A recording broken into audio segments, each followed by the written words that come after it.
Background देखा सबसे पहले, बराबर।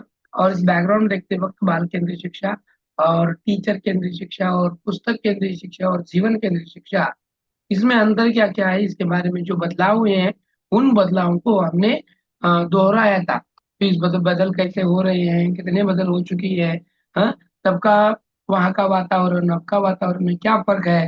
हाँ, शुरू में हमने देखा कि शिक्षा की अपनी जो रूपरेखा है वो किस तहत बदलती गई। शुरू में गुरुकुल पद्धति, फिर आने वाले बाद में के काल में जो प्रिंट मीडिया आया, उसके बाद में आने वाला बदलाव इवैल्यूएशन में, और पूरे जो कमीशंस थे जिन्होंने भारत के सभी शिक्षा के बारे में बदलाव लाए, इन सभी बारों के बारे में हमने जानकारी ली। और ये भी सोचा कि बाल केंद्रीय शिक्षा कितनी महत्वपूर्ण है, तथा उसके बारे में हमें जानते हुए ये भी देखा कि बाल केंद्रीय शिक्षा में बच्चे को क्यों महत्व दिया गया, बच्चा सोचता कैसे है, वो खुद का नॉलेज किस तरह से क्रिएट करता है, कंस्ट्रक्ट करता है, ये भी हमने पिछले बैकग्राउंड में देखा था, बराबर। अब हम उसके आगे जाएंगे जो महत्वपूर्ण है। तो कल जो हमने देखा उसमें भी यही देखा था कि बाल केंद्रीय शिक्षा को महत्व किस तरह से है, बच्चे की क्षमता हो, उसकी प्रवृत्ति हो या फिर रुचि हो, हाँ, व्यक्तिगत शिक्षा को महत्व किस तरह से दिया गया है, हाँ, अनुशासन यानी शिस्त जिसे हम बोलते हैं डिसिप्लिन, उसे बाल केंद्रीय शिक्षा में कितनी अहमियत है। जहाँ पर शिक्षा देना मना है, तो यहाँ पर बच्चे को क्या करना है, खुद का डिसिप्लिन खुद तय करना है, कितने हद तक उसको बनाना है। यहाँ की इन बातों को दोहराते हुए हमने उसके कुछ उद्देश्य देखे थे, जिसमें कि बच्चे का जो विकास होना है वो किस तरह का विकास होना है। जैसे कि उन उद्देश्यों में हमने ये भी देखा था, थोड़ा लेता हूँ मैं यहाँ पर। बाल केंद्रीय शिक्षा के उद्देश्यों में हमने देखा बालक का चहुमुखी विकास करना है तथा हस्तपरक गतिविधियों पर बल देना है। प्रत्येक बालक की ओर अलग से ध्यान दिया जाता है। पिछड़े हुए और मंद बुद्धि तथा प्रतिभाशाली बालकों के लिए शिक्षा का विशेष पाठ्य क्रम किस तरह का किया गया है वो भी हमने देखा। बालकों की प्रवृत्ति हो, रुचि हो, क्षमता हो, इनके बारे में शिक्षक को जानकारी रखनी है। साथ ही साथ शिक्षक हर एक विद्यार्थी की विशेषताओं पर ध्यान दे और उसके लिए उसे प्रबंध करे। ये सर आवाज कटते येतो खूप. ये देखते हुए हमने देखा कि इसमें इस बात को महत्व नहीं दिया गया कि शिक्षक कितना ज्ञानी है, आकर्षक है और गुणयुक्त है, बल्कि इस बात का महत्व है कि बालक के व्यक्तित्व को वो कहाँ तक विकास कर पाता है। इन सभी बातों को हमने देखा था। तो मैं आपको बताना चाहता हूँ कि जिन लोगों को आवाज मेरी नहीं आ रही है वो खुद का नेटवर्क चेक करें, क्योंकि बाकी के सभी लोगों को मेरी आवाज बहुत अच्छी तरह से आ रही है।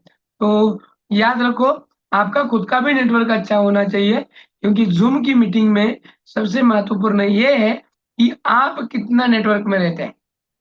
ठीक है, तो उसके बाद में हमें देखना था कि बाल केंद्रीय शिक्षा की विशेषताएं, कि इसमें क्या विशेषताएं, उद्देश्य को देखा, बराबर। उसका अभी देखना है हमें बाल केंद्रीय शिक्षा की विशेषताएं क्या है। तो चलो देखेंगे आज के क्लास में, यही हमने देखना है कि बाल केंद्रीय शिक्षा की विशेषता क्या है। सबसे पहला है बालकों के समझने के लिए उसकी विशेषता क्या है। बालक को हमें समझना है, बाल केंद्रित शिक्षा में हमें बालक को समझना है। तो उसमें सबसे पहला पॉइंट ये है कि उसके व्यवहार के मूल आधारों, आवश्यकताओं, मानसिक स्तर, रुचियों, योग्यताओं, व्यक्तित्व इत्यादि का विस्तृत ज्ञान होना है। अगर हमें बालक को समझना है तो ये बातें हमें क्यों जाननी है। आपको क्या लगता है, बच्चों को हमें समझना चाहिए कि नहीं चाहिए, ये सर ना। चाहिए. Yes sir. यस जी सर. सर, चाहिए समझना। यस सर समझ चाहिए. हाँ, अब मैं यहाँ पे पूछूंगा क्यों समझना चाहिए, क्या समझने की जरूरत है। उनकी जो अगर हम उसे समझ है. पाएंगे तो ये हम उसका विकास कर पाएंगे, सर्वांगीण विकास। Very nice, very nice. हाँ,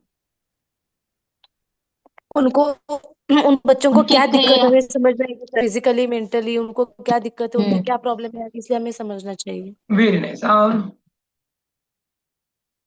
जब हम बेहतरीन तरीके से बच्चों को पढ़ाते हैं और इतना बेहतरीन तरीके से पढ़ा रहे हैं, साथ में अलग अलग टीचिंग एड्स का इस्तेमाल कर रहे हैं, पूरक साहित्य का हम इस्तेमाल कर रहे हैं, एडिशनल उसको इंफॉर्मेशन दे रहे हैं, वेरियस रिसोर्स अवेलेबल करके दे रहे हैं।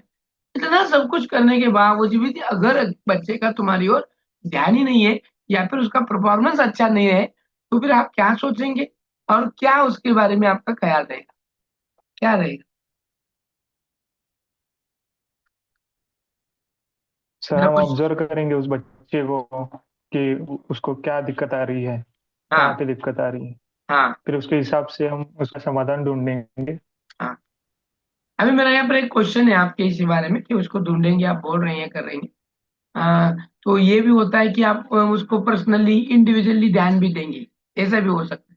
लेकिन मेरा क्वेश्चन इस यस बात पर है कि आपके क्लास में एबो एबो बोल रहा हूँ मैं, अबो 55 या 60 या फिर 70 बच्चे हैं, तो क्या ये आप सब कुछ कर पाएंगे? फिर दिक्कत आएगी सर, इतने सारे बच्चों को अलग से ध्यान देना। यस। लेकिन सीटेट के एग्जाम में आंसर देते वक्त आपकी परेशानी यहाँ पर समझनी नहीं है, यानी वास्तव में जो है उसके ऊपर से ख्याल करके हमें क्वेश्चन देने हैं कि नहीं है? Yes sir. नहीं है। हमें वास्तवता का ख्याल नहीं करना है, यहाँ पर सिर्फ आइडल का इस्तेमाल करना है। तो हमें जो भी कुछ देना है यहाँ पर आइडल देना है, क्योंकि वो भगवान है। सबसे पहले बच्चे को हमें समझना है, यानी बच्चे को हमें भगवान है, भगवान को हमें समझना है कि नहीं समझना है, ऐसा ना? समझना है। यस हाँ। सर, यस सर, अगर समझना। बच्चे को, अगर तुम इतना सारा करके पढ़ा रहे हो, समझ रहे हो, लेकिन बच्चा तुम्हारी ओर ध्यान नहीं दे रहा है, तो तुम कुछ कारण जानोगे कि नहीं जानोगे? भगवान हमसे क्यों नाराज है, क्यों नहीं ध्यान दे रहे हमारी ओर, हम इतना कुछ कर रहे हैं भगवान के लिए। तो फिर यहाँ पे चेक हो सकता है कि क्या वो बच्चा कैपेबल है, क्या उस बच्चे की इंटरेस्ट उस सब्जेक्ट में है, क्या वो मतिमंद गतिमंद तो है नहीं, क्या उसका मानसिक स्तर अच्छा है।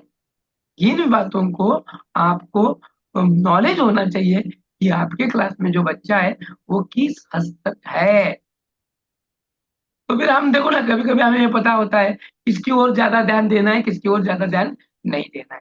तो सबसे पहले हमें बच्चों को समझना है, उसको अंडरस्टैंड करा के लेना है।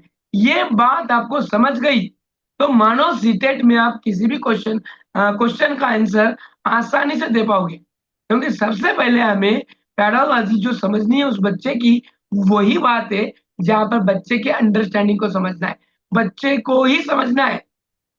और जब तक हम बच्चे तो को समझेंगे नहीं, तब तक कुछ भी नहीं होगा। बच्चे को समझना बहुत महत्वपूर्ण है।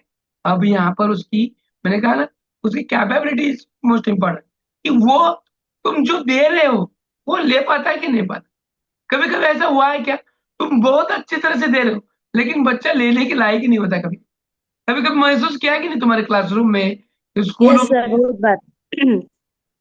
जैसे कि बोलो एग्जाम्पल, जिसने कहा अभी बहुत बार, एक आध एग्जाम्पल कि आपने क्या किया था, बच्चे ने वो समझ नहीं पाया, फिर आपने क्या किया वगैरह। जैसे कि सर वो साइंस में जो कंसेप्ट है वैलेंस वैलेंसी, वो समझाते वक्त सिंपल सिंपल एग्जांपल उदाहरण देके समझाया, फिर भी बच्चों को समझ में नहीं आता सर। हाँ हाँ। और फिर और उसके ऊपर क्या किया आपने? फिर उस कंसेप्ट से रिलेटेड हमारे डे टू डे लाइफ का एग्जांपल रिलेट करके बताया what is mean by balance valency, फिर बच्चों को समझ में आया। हाँ। अब देखो बच्चे को, अभी तो आप बोल रहे हैं साइंस में कि डेली है, तो आप क्या समझेंगे, आप क्या समझेंगे बच्चे के बारे में? कि बच्चे को इजी वाले अगर कंसेप्ट बच्चे के समझ में नहीं आ रही है, तो एक तो बच्चे की कैपेबिलिटी, उसका इंटरेस्ट और उसका मेंटल लेवल आपको चेक करना है, ऐसा ना? अब कभी कभी यहाँ पर क्या होता है, बैकग्राउंड भी इंपॉर्टेंट करता है। बच्चा जहां से आता है वहां का बैकग्राउंड आपके लिए बहुत ही महत्वपूर्ण है। क्या कहना है आपका, इसके बारे में क्या कहना है आपका? यस सर, वो पड़ता है।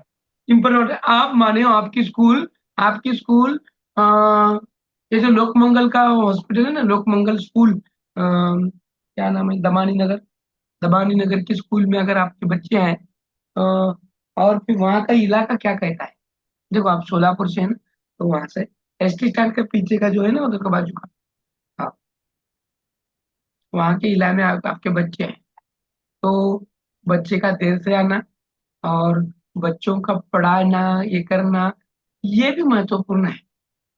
अगर बच्चा ऐसे बैकग्राउंड से आता है कि जहाँ के उनके माँ बाप जो होते हैं कूड़ा कचरा चुनकर, या फिर जिसको हम भंगार बोलते हैं, उसको चुनकर उनका उधर निर्वाह कर रहे हैं, और वैसे बच्चे इनका पेरेंट्स का बच्चा तुम्हारे स्कूल में है, और भी मैडम ने कहा कि उसको क्या समझ में नहीं आ रहा है, दिनचर्या में के जो दिए जाने वाले इजी वाले भी कुछ ऑप्शन है साइंस पढ़ाते वक्त, वो उसके समझ में नहीं आ रहे। एज अ टीचर बोल के आपको क्या समझना है कि बच्चों को क्यों समझ में नहीं आ रहा, सोचना पड़ेगा कि नहीं पड़ेगा? हाँ यस सोचना सर, पड़ेगा सर। सोचना पड़ेगा। यस सर, सोचना पड़ेगा उसके बारे में। ये क्यों सोचना है, ये क्यों सोचना है? क्योंकि बच्चे को वो क्योंकि कंसेप्ट अंडरस्टैंड करने की दिक्कत हो रही है, तो उनको किस लेवल में जाके समझाने के बाद उनको समझ में आना आएगा, इसके लिए समझना पड़ेगा सर। ओके, जिन्नत मैडम है क्या यहाँ पर? जिन्नत मैडम बताओ, हाँ क्यों सर। समझना हाँ है, सर। क्यों सर समझना है? सबसे पहले तो हमको बच्चे का बैकग्राउंड देखना पड़ेगा, क्योंकि हम्म, वो जिस तरह से अच्छे स्कूलों में बच्चे अच्छे घरों से आते हैं, पेट भर के आते हैं सर। लेकिन हम्म। ये जो गरीब बच्चे आते हैं, क्योंकि हमारे स्कूल में भी ऐसे ही बच्चे आते हैं जो आप इसीलिए बैकग्राउंड की इसीलिए बात तो कर रहे मैंने, हैं। इसलिए तो आपको मौका दिया मैंने। हाँ सर। तो ये जो बच्चे आते हैं, तो इनकी शुरुआत कहाँ से होती है? तो पहले पेट खाने से शुरुआत होती है सर। इनका पेट भरा है नहीं, क्योंकि कहा जाता है भूखे पेट भजन नहीं होता, यस है यस, ना सर? करेक्ट। हाँ। तो कई बार ऐसा होता है सर कि बच्चे कुछ भी नहीं खाकर स्कूल को आते हैं। कुछ कुछ सही में कुछ नहीं खाते सर, तो उस टाइम हम उनको हमारा डब्बा देते हैं, या फिर किसी का कोई बच्चा दूसरा लाया होगा तो उनको खिलाते हैं, क्योंकि स्कूल में चावल देर से आता है सर, 1:30-2 बजे तक। तो जब तक उसका पेट नहीं भरे होगा तो उसको कोई भी कॉन्सेप्ट उसका क्लियर नहीं होने वाला है। सही तो बात, ये इन बच्चों की दिक्कत है सर। Yes correct. हाँ, और उसको समझना है हमें। कभी कभी तुम्हारे समझना है, स्कूल उसके में बच्चे बैकग्राउंड को लेट समझना है। आए, कभी कभी बच्चे लेट आते हैं, कभी कभी बच्चे लेट आने के बाद भी हम उसको डांटते हैं पीटते हैं, लेकिन एक बार दो बार तीन बार बच्चा अगर लेट आता है तो उसके कारण को तुम्हें जानना है, बच्चे को समझना है, क्योंकि बहुत सारे बच्चे घर पे काम करके आते हैं, वो थकते हैं, और थकने के बावजूद तुम्हारे उस बेंच पे सो जाते भी हैं बच्चे। हाँ, कई सारे बच्चे पेट से भूखे होते हैं घर में काम करके आने के बाद, या फिर घर में दो वक्त का खाना मिलता ही नहीं है, वो स्कूल इसीलिए आ रहा है कि कुछ स्कूल में खाना मिलता है, तो बगैर भूखे पेट ज्ञान नहीं दिया जाता, तो फिर उसकी मानसिकता रहेगी, मानो उसकी मेंटेलिटी बहुत अच्छी है, सुपर है, प्रतिभाशाली है बच्चा, लेकिन भूखे पेट वो ज्ञान ग्रहण कर पाएगा?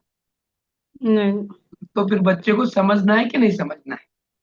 समझना समझना है है। सर। अब आपको पता होना चाहिए ये सीटेट का मतलब क्या है, मालूम है क्या? सेंट्रल है। सेंट्रल का मतलब क्या है कि ये केंद्र से ले रही है, यानी ये किसी एक स्टेट का ख्याल नहीं कर रही है। महाराष्ट्र सदन है, आपको मालूम है, महाराष्ट्र सदन है। महाराष्ट्र के बाहर जाकर देखो, छत्तीसगढ़ जाओ, बिहार जाओ, या फिर कुछ ऐसे पुअर स्टेट में जाओ जहां पर बच्चों को खाना क्या, बेरोजगारी की वजह से भूखमारी से बच्चे मर रहे हैं। ऐसे यहाँ पर सेंटर वही विचार करता है, वही ख्याल करता है, उसी से आपके क्वेश्चन जनरेट होते हैं कि उनको कंट्रोल, वहां पे उनको सेंटर किया है। अंदमान निकोबार बेट में जहां पर रिमोट सेंसर एरिया है, जहां पर बच्चे का आना जाना क्या, टीचर का पढ़ाना भी नामुमकिन है, उस बच्चे को तुम्हें समझना है। तुम्हारा स्कूल यानी सिर्फ तुम्हारा स्कूल नहीं होता है, जहां पर हर एक फैसिलिटी है, तुम्हारे चार चार पांच पांच मजली वाले बिल्डिंग खड़े हैं, वहां पर तो बैठने के लिए फर्श भी नहीं है। ऐसे बच्चों का ख्याल यहाँ पर किया जाता है, तो बच्चों को समझने के लिए इसी लेवल में जाना पड़ता है जनाब। आसाम में जाओ, वहां की चाय पत्ती के लिए दूर दूर जाने वाले, यहाँ पर पहाड़ी पर रहने वाले लोग जब स्कूलों में जाएंगे कैसे चलते हैं? मालूम है आपको 2017-18 में आदर्श टीचर पुरस्कार मिला था उस टीचर को, नेशनल वाला, तो वो टीचर याद नहीं आ रहा। तो वो टीचर की क्या कहानी थी मालूम है क्या? वो टीचर जिस गांव में रहता था और जिस गांव में उसकी नौकरी थी, उनमें के अंतर सिर्फ 30 किलोमीटर था, लेकिन उसके दोनों गांव के बीच में एक नदी थी, और नदी को पार करने के लिए पुल नहीं था, और जो पुल था वो बहुत दूर से था।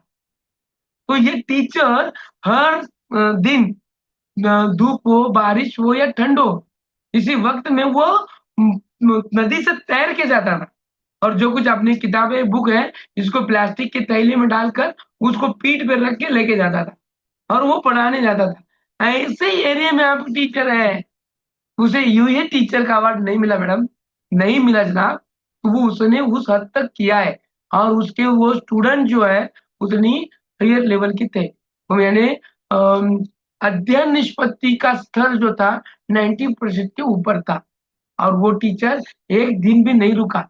ऐसी सख्त ठंडी में भी उसने उसी पानी की बारिश में नदी से उसने नदी को आर पार।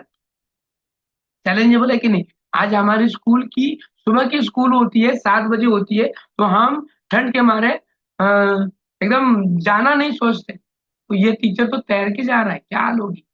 तो उसके लिए हमारा भी मेंटल स्तर ये होना है कि बच्चों को समझना है। हम ऐसे हालात में अगर स्कूल जाएंगे तो क्या हम खुद बच्चे को पढ़ा पाएंगे, बच्चे को समझेंगे? हम पूरा अपना गुस्सा उस पर निकालने की कोशिश करेंगे। तो सबसे पहले हमारी जो भी हालत है उसको बाजू हटाना है और बच्चे को समझ। सही बात है। सर चलो आवाज खूप कट होते, आवाज काय समजेना, खूप कट होते सर, हाँ आवाज कट होते सर, समजेना. बराबर ना सर, आप थोड़ा रेंज में बैठिए, मेरा आवाज सबको आ रहा है, बाकीच्यांना माझा आवाज क्लिअर येतोय का? हाँ सर कट होता है कट कट व्हायला थोडा थोडा होतोय ब्रेक सर. मला येतोय. ब्रेक होत येतोय ब्रेक आवाज. होतोय सर.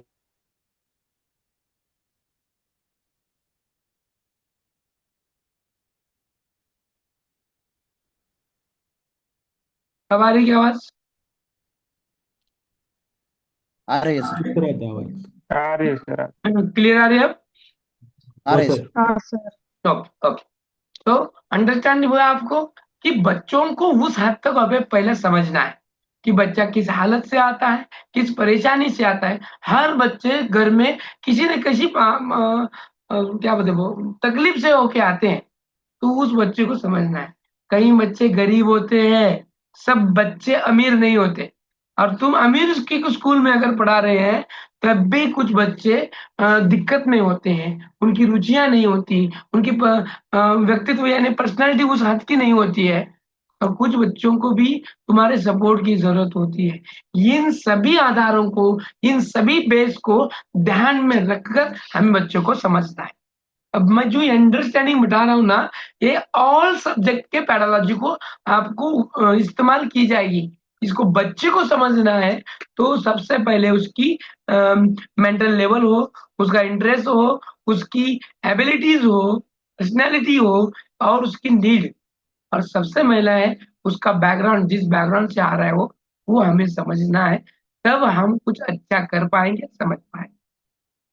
अभी मैंने बताया कि हम जिस ये जो भारत में रहते हैं, तो भारत के हर एक स्टेट अलग अलग तरीके हैं, बराबर। जैसे कि मध्य प्रदेश जाओ या फिर छत्तीसगढ़ में जाओ, हाँ, झारखंड में जाओ, तो यहाँ के लोगों की परेशानी अलग अलग रहती है। क्या आपको पता है यहाँ के स्कूलों में जो बच्चे जाते हैं, लेकिन एक सीजन रहता है, एक सीजन में वहाँ के बच्चे स्कूल जाते ही नहीं है। जैसे कि अब मिर्ची होती है ना, आपकी शिमला मिर्ची हो या फिर अपनी हरी वाली मिर्ची हो, इस मिर्ची का जब तोड़ा रहता है, जिसको उसको तोड़ना पड़ता है, उस वक्त बच्चे स्कूल आते ही नहीं है।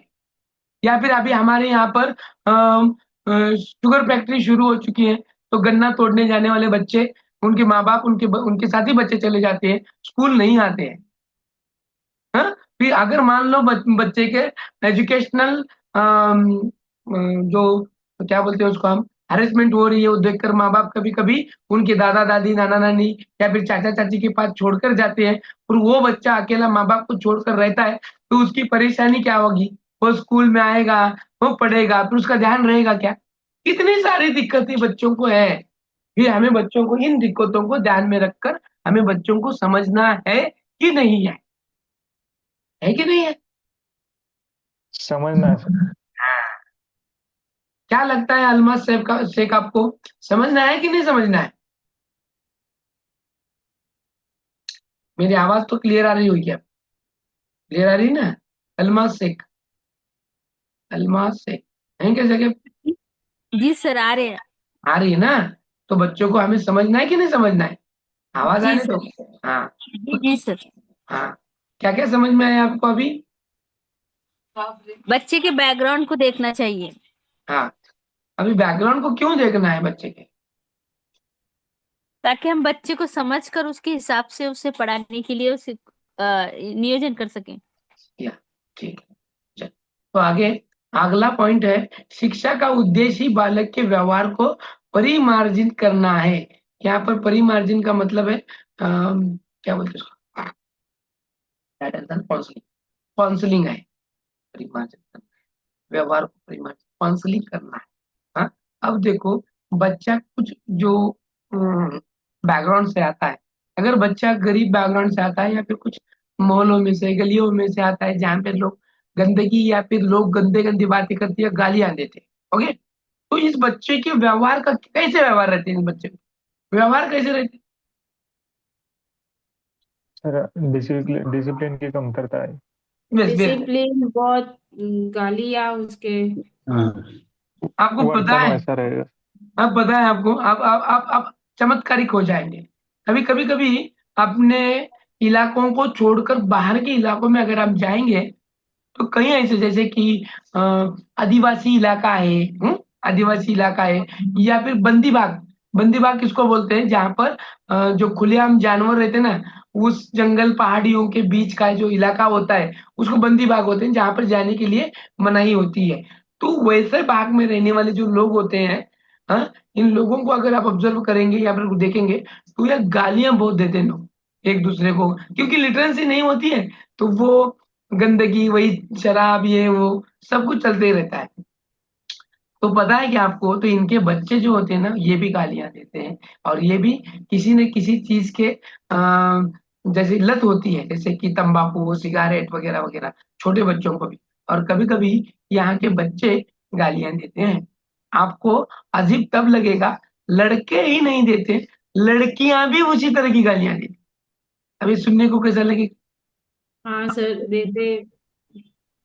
सर एक नहीं, गांव है, वो सेलिब्रेट करते हैं वो गालियों का। हाँ, और इतनी गंदी गाली देते हैं ना कि सुनने वाले को शर्मा जाए। ये लड़कियां लड़कों से भी बेहतरीन गाली।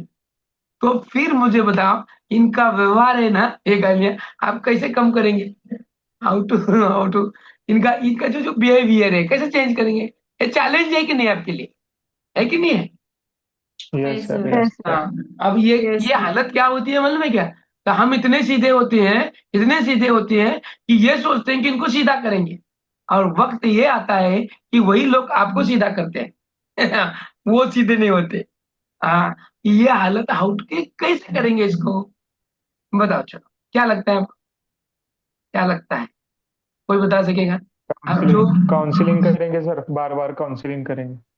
मैंने क्या कहा ना, कि ये हम उसको सीधा करने का चाहते हैं ना, तो वक्त हाँ ऐसा सर। आता है कि वो हमें सीधा करते हैं। वो सीधा करते हैं, यानी हम अपनी पूरी जो मेंटालिटी ना, वो चेंज हो जाती है, और कभी कभी बर्ताव हमारा भी उन जैसे आने लगता है। हम भी उनके लिए ऐसी छोटी मोटी गाली का इस्तेमाल करके उसको बुलाते हैं या फिर डांटते हैं। ये भी हालत होती है हमारी। तो फिर हम कैसे परिमार्जन करेंगे, कैसे काउंसलिंग करेंगे? अब यहाँ पे स्लम एरिया के स्कूल में पढ़ाने वाले कौन कौन है? जिंदे सर, आप कौन से एरिया में पढ़ा दे? जिंदे सर, जी सर। कौन से, क्या कहा आपने? कौन से कौन सी एरिया? एरिया, इलाका जो है ना आपका? शोलापुर का सबसे फेमस इलाके में पढ़ाती हूँ सर। कौन सा? रामवाड़ी। क्या, रामवाड़ी। बहुत बेहतरीन, बहुत बेहतरीन इलाका। नाम सुनकर माशाल्लाह, ही लोग डरते हैं माशाल्लाह, सर। माशाल्लाह। अब यहाँ के बच्चों को, अभी यहाँ के बच्चे तो गालियां देते ही हैं। अब इनकी बहुत गालियों को, ज्यादा। हाँ, बहुत ज्यादा नहीं, बहुत कान ज्यादा। हमारे जैसे तरसते हाँ। हैं।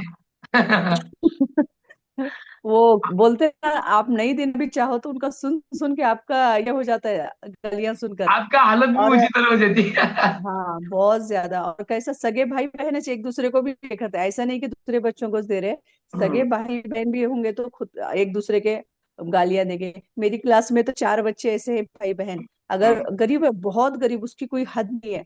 अगर उनको गुस्सा आता है एक दूसरे पर तो बुक्स फाड़ते एक दूसरे के। और जो यूनिफॉर्म मिलता है उसको कैंची से कतर फेंक देते। इतने, मतलब इतने लो इसके बच्चे हैं, कुछ कुछ बच्चे। अब देखो, ना इनकी हालत को करे। अगर आपको चेंज करना है, तो कौन बताएगा क्या उस पर इलाज किया जाए? उस पर उपाय क्या किया जाए, काउंसलिंग क्या करना है, ऐसे बच्चों की काउंसलिंग क्या करेंगे आप? नाम लूंगा मैं, बताओ, नहीं तो मैं नाम लूंगा आपका एक एक का। कैसे हैंडल करेंगे ऐसे बच्चों को, क्योंकि बच्चों को हमें समझना है, सबसे पहले बच्चों को समझना है। मोनाली मोरे मैडम, बोलिए, चलो कैसे करेंगे हम हैंडल इसको? क्या लगता है आपको, किस तरह से उनको हैंडल करना हॅलो. है? हाँ बोला ना मैडम। त्यांना समजावून सांगायचं की शिवी देणं वगैरे चांगलं नाहीये, क्या व्यवस्थित सुन, राहत जावा. ऐसे बच्चे सुन पाएंगे आपका, इतना प्यार से बोल रहे हैं आप? प्रेमाने सांगून बघितलं तर ठीक आहे पहिल्यांदा, नसेल तर हाँ, मग त्यांना दंड. हं? सर दंड दे, हाँ सर हेलो। हाँ हाँ सर पहले हम उनको ये बताएंगे जो वो गाली दे रहे हैं हाँ उसका मीनिंग क्या है, वो कितना गंदा है, उसकी मीनिंग उसको समझाएंगे। हाँ और हाँ, ये क्या बात है, और ऐसी चीजों पर आप अपने लोगों को, अपनी फ्रेंड्स को ऐसी बातें की तो क्या लगेगा आपको? अगर कोई नहीं, आपको भी ऐसी गाली दे तो आपको कैसे लगेगा? ऐसे बच्चों को, जो गाली जिसको दे रहा है उसे, और जो गाली दे रहा है उसे, उन दोनों के बीच में उस गाली का मीनिंग समझा के उनको काउंसलिंग करेंगे सर। वेरी नाइस है। लेकिन यहाँ पर एक दिक्कत है मैडम, आपने आंसर तो बहुत बेहतरीन दिया, क्योंकि आपने सोच उस तरह से सकारात्मक की। लेकिन मैडम ने अभी क्या कहा पता है, कि भाई सगे भाई बहन हो तो भी दे रही है एक दूसरे को उसी तरह की गालियां। आप देखो, हॅलो. आप तो बोल रहे थे कि वातावरणाचा परिणाम असतो. सर हाँ हाँ सर, उन्हें अखलाक की तालीम देंगे। हाँ, सर सर एक एक बोलेंगे, अगर एक बोल रहा है तो दूसरा रोकेगा, और उसका होने के बाद वो बोलेंगे। हमें आपको सबको सुनना है। सर सबसे पहले ना उनके पेरेंट्स को स्कूल बुला के उनको समझाएंगे वेरी नाइस। कि बच्चों को आप पालक आते नहीं, बच्चों के उनके पालक सामने आएंगे नहीं, क्योंकि उनका टाइम होता है काम का, वो काम को छोड़कर कभी नहीं आएंगे। अगर आना है तो वो बुधवार के दिन वगैरह छुट्टी रहती ना, तो भी नहीं आते, क्योंकि वो उनका बाकी का काम रहता है। तो बहुत पेरेंट्स बहुत अच्छे होते हैं। आपका कहना वो भी अच्छा है, ये चलो, वो भी अच्छा सर प्रयोग प्रयोग है। सर उन्हें जो अखलाक की तालीम देंगे सर। हाँ देंगे। क्या मानेंगे वो बच्चे, वो उससे हो जाएगा। नहीं सर, अखलाक की तालीम जो हफ्ते में एक बार ऐसा रखेंगे कि उनके साथ में ये जो उनका बर्ताव है हम्म वो हिसाब से उनको गाली देना नहीं, अच्छे रहना। हम्म, एक किसी को बुलाकर मोहल्ले के, जो उन्हीं के मोहल्ले में जो एक अच्छे रहते हैं पड़ोसी हाँ या कोई, हाँ, तो उनको बुलाकर अगर ऐसा बोलेंगे, माहौल पैदा करेंगे, हम्म, तो वो हिसाब से भी कि इसमें सुधार आएंगे सर। यहाँ भी वे- हमारे भी महानगर पालिका के है हाँ सोलापुर में एक नंबर हाँ स्कूल यहाँ पर बेगमपेट, हाँ वो भी हाँ ऐसे जीनत मैडम बोले सेम वैसा ही है हमारे हाँ यहाँ भी। हाँ तो हम यहाँ पर अखलाक की तालीम का एक हफ्ते एक ये रखते हैं सर उनके लिए। हाँ तो हाँ, गाली नहीं देना, किसी को बुरा नहीं बोलना, झूठ नहीं बोलना, तो हम्म, ऐसे ही सब ये करके देख रहे हैं सर, हम थोड़ा थोड़ा सुधार हो रहा है। हो रहा है।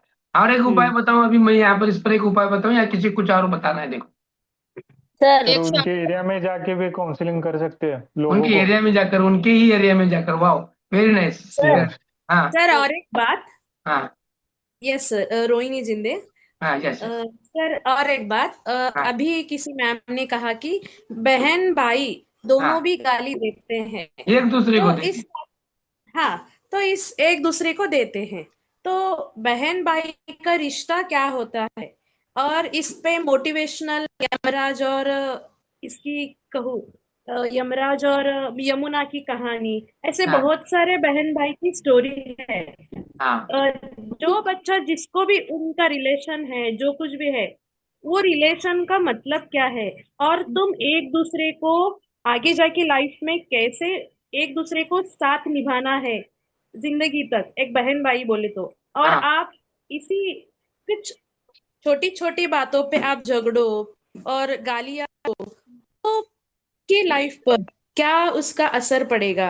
ये हाँ, छोटे छोटे कुछ स्टोरीज होते हैं सर, ऐसे मोटिवेशनल स्टोरीज उन बच्चों को बता के उनका माइंड हम डाइवर्ट कर सकते हैं सर। Yes yes. लेकिन ये करते सर वक्त हमें हारना नहीं है। हम अपनी सर जो मैं बोलूं। तैयारी है, कोशिश है, उसको नहीं रोकेंगे। और एक वक्त ऐसा आता है कि बस इतना करने के बाद भी बदलाव नहीं हो रहा है, और मैं इसीलिए आपको छेड़ इसीलिए रहा हूँ कि आप बोले, आप भी हैरेसमेंट हो जाएगी कि सर कितना करें, सर मैं इतना बोलूं नहीं होता, इतने पर हो एक जाता बात है। की लेकिन फिर भी सर घस रहे हैं, इसका मतलब है कि मैं तुम्हें उतना प्रिपेयर कर रहा हूँ कि ये होने के बावजूद भी इतना, यानी जब हम आइडियल सोचते हैं तो हायर थिंकिंग होना पड़ती है, और वो हायर थिंकिंग के लिए क्वेश्चन आपके सामने आना बहुत जरूरी है। अब देखो कभी कभी ये मौका भी आता है बहुत सारे बच्चों को कि अगर अभी जो अपनी जिंदे मैडम ने कहा यहाँ पर हम ये सर एजुकेशन देना, वैल्यू बेस्ड स्टोरी बताना, मोरल वाली स्टोरी बताना, नैतिकताओं पे आधारित उनको उसी सिचुएशन में डालकर उनको उसका मीनिंग बताना। अब हालत ये है जैसे कि पांचा पेट हो, भाषा पेट हो, या फिर ये रामवाड़ी हो, या फिर नई जिंदगी का इलाका हो, या फिर बुधवार पेट हो इधर का। तो यहाँ के बच्चों की मेंटालिटी इसी तरह की है कि आप उसको दिन कितना भी पढ़ाओ, आप उसको कितना भी आदर्श दिखाओ, कुछ भी करो, बच्चा करना है वो करेगा, क्योंकि जिस एटमोसफेयर में रहता है उस एटमोसफेयर में वो चलता ही है। तो इस वक्त ऐसे आता है कि यहाँ पर बच्चों को शर्माना है। अब देखो, हमें अगर कोई एक एक्सपेरिमेंट करना है तो ये भी करके देखो आप खुद पर, हाँ? अगर मान लो किसी बच्चे ने गालियां दी, हाँ, और आपको किसी ने आके कहा कि मैडम इसने गालियां दी, ठीक है, तो आप जब क्लास आपकी भर जाएगी स्कूल में, क्लास में आप होंगे, तो उस बच्चे को बुलाओ सामने और उसे कहो कि तुझे कितनी गालियां आती है ना, उसको मेरे सामने दे दे या फिर सभी बच्चों के सामने दे दे, और उसका उस गाली का मीनिंग तू खुद बता। क्या कर पाएगा बच्चा? नहीं बोल पाएगा, नाही बोललेगा सर नहीं वो बोल पाएगा। नहीं बोलेगा सर। मी हाँ सांगणार होते की असं तो जसं वाईट शिवी देतो ना, त्याला एकदा समजावून सांगून रागवून सांगून तरी तो ऐकला नाही तर ना, मग त्याला असं म्हणायला पाहिजे की तू हे बोलल्यानं तू 4 लोकांमध्ये 4 मुलांमध्ये किती वाईट होऊ शकतो. तुझे हे बोलणं ऐकून दुसरे तुला किती वाईट समजून घेतात हे त्याला समजावून सांगायला पाहिजे आपण. असं त्यांना माझं म्हणणं. त्यांना बरोबर, काहीच फरक पडत नाही मॅडम. हाँ अभी उनको तुम्ही मॅडम नहीं काही पता है। बोलत आहेत ना सर तुम्ही म्हणजे काही सामूहिक सांगा रूप त्यांना ना फरकच पडत नाही काही सुद्धा. नहीं अभी वो मड्डी मैडम को पता नहीं है कि ये बैकग्राउंड के जो बच्चे होते हैं ना उनकी हाल क्या होती है। अभी ये शोलापुर का बता रही, त्याला इसके बाहर के जो बच्चे होते हैं ना, त्यांच्या घरातलं गेल्या वातावरण तसं रामपूरची असतं. शाळा आहे ना, ते सांगणार होते मी. मेरे वही है। मॅडम सांगितले ना तिथले टीचरच पण मी गप बसते. रामवाडी सोनामाता शाळा. हाँ तुम्ही तिथेच आहे का? नाही मी बीएड ला असताना आम्हाला तिथं 8 दिवस ते वर्कशॉप असते हो ना सर. हो माहिती आहे ना, ते हे होतं स्कूल एक्सपिरियन्स होता तुमचा, आणि सोनामाता शाळा मला माहिती आहे. हो, दॅट्स अं, द कनेक्शन. तेव्हाच मी घाबरले सर बघून जरा. हा पण मॅडमांना म्हणले पण आमच्या मॅडमांना तसंच असतं यातून जर आपल्याला सगळं असं या विद्यार्थी असते तर त्यांना कसं हँडल करायचं वगैरे म्हणून सांगितले. हाँ मैं वही बोल रहा हूँ ना कि आपको वो बैकग्राउंड के बच्चे का पता नहीं है ना, इसीलिए आपने उतना आसान जवाब दिया, लेकिन जो फेस करता है ना उसी को पता होता है क्या दिक्कत होती है, और बहुत दिक्कत आती है। अच्छा हम कितना भी उसको सुधार करें, कभी कभी हमारे पे असर होता है। मैंने देखा है खुद, हाँ मैंने खुद असर किया है, मैंने खुद इम्प्लाई किया है कि हम जो सोचते हैं उसके बाहर हद के वो होते हैं। तो इसीलिए अच्छा बच्चों को समझना है, काउंसलिंग करना है, लेकिन डटे रहना है, हमें खुद को डलने नहीं देना है, और हमारे जो टारगेट्स हैं उसको चेंज नहीं करना है। यही बच्चों को समझने का तरीका है। इससे मतलब क्या होता है, तो जब हम उसको शिक्षा देने की सोचते हैं तो उसकी मूल प्रवृत्तियां क्या है, उसका एटीट्यूड एप्टीट्यूड उसका देखना है, साथ ही साथ उसको मोटिवेट करो, उसे डाइवर्ट करो। अगर एक आध बच्चा क्रोधित वाला है, हाँ एग्रेसिव है, तो उसको खेल में डालो, तो उसकी वो जो कुछ शक्ति है वो वहां पे दिखाएगा, और अच्छी तरह से डाइवर्ट करके आप उसको चेंज भी कर सकते हो। यहाँ तक कि उसकी जो भावनाएं हैं, संवेग है, उस पर उसको ध्यान में रखकर हमें परिमार्जित करना है। सर मैं परिमार्जित बोलूँ करना बहुत जितना सर मैं आसान बोलूँ लगता है उतना आसान है नहीं, लेकिन डटे रहना है। हाँ मैडम बोलो। सर ऐसे बच्चों के लिए क्या करना चाहिए, उनकी पॉजिटिव चीजों को हमें कैच करना चाहिए, यानी कि वो बच्चा अगर अच्छा खेलता है या फिर यस उसमें कोई और दूसरी अच्छी उसकी राइटिंग अच्छी है या फिर वो जहन है बहुत ज्यादा, तो उसको उस चीज पर उसका कन्वर्सेशन मतलब उसका ध्यान उस पर केंद्रित करना चाहिए कि सही तू सही इतना बात। अच्छा लिख सकता है, इतना अच्छा पढ़ सकता है, ये इतना अच्छा खेलता है, इतना अच्छा गाता है, तो तू ये बुरी चीजें मत कर। तो ये ऐसे बच्चे को अगर पॉजिटिव बार बार बार वो चीजें याद दिलाएंगे और उसको निगेटिव से हटाने की कोशिश करेंगे, तो भी बच्चे पर उसका बहुत अच्छा असर पड़ता है। सही बात है, एकदम बराबर है, वही तो बताने की कोशिश कर रहा हूँ कि अगर बैकग्राउंड जिस जानने की कोशिश करनी चाहिए सर। अगर वो घर से ये सब सीखता है या फिर दोस्तों से सीखता है, अगर दोस्तों से सीखता है उसकी गली के दूसरे बच्चों से, तो पेरेंट्स की का ध्यान थोड़ा उनकी तरफ लगाना चाहिए कि आपका बच्चा बहुत अच्छा है, बाकी सब चीजों में है, लेकिन थोड़ा सा उसका फ्रेंड सर्कल जो है, थोड़ा सा गाली गलौज वगैरह वो फ्रेंड सर्कल सीखता है, तो अपने बच्चों को ऐसी चीज बच्चों से थोड़ा सा दूर रखे।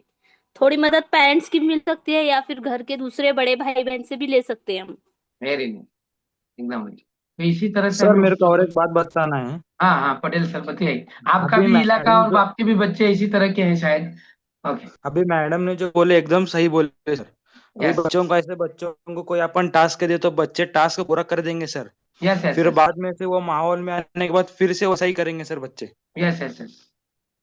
तो इसीलिए तो गवर्नमेंट ने एक बीच में ये भी निकाला था कि उपक्रम था, देखो, एक्टिविटी थी, आव्हान देना, म्हणजे मुलांना आव्हान द्या, उनको एक चैलेंज दो, बच्चों को वो चैलेंज कंप्लीट करने के लिए उसमें एंगेज करो बच्चों को। आप जितना एंगेज करेंगे उतना वो बच्चे रुचि पैदा करेंगे और अपने इलाके से आकर अपनी आवश्यकताओं को वो बरकरार करेंगे।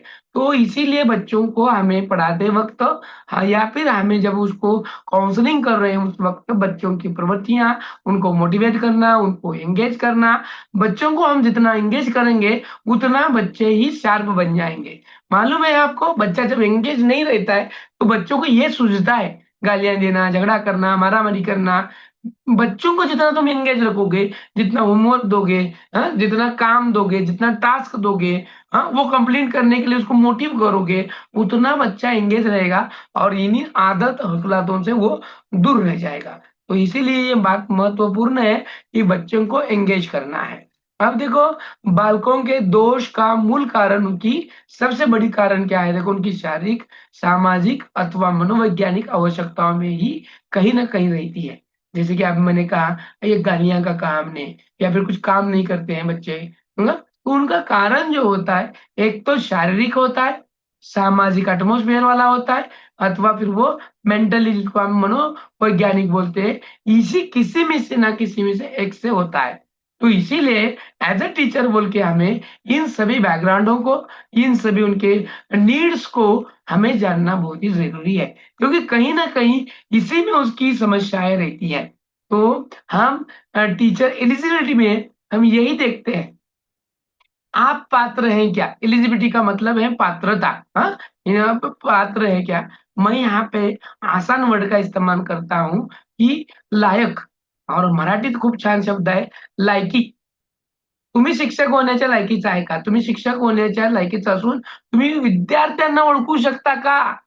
हा वर्ड एकदम सिंपल है, लेकिन इसको हम थोड़ा जड़ शब्द, जिसको हम बोलेंगे समानार्थी शब्दों का इस्तेमाल करके, हाइयर प्रोफाइल करके, प्रोफेशनल से वर्ड से हमने उसको कहा एलिजिबिलिटी।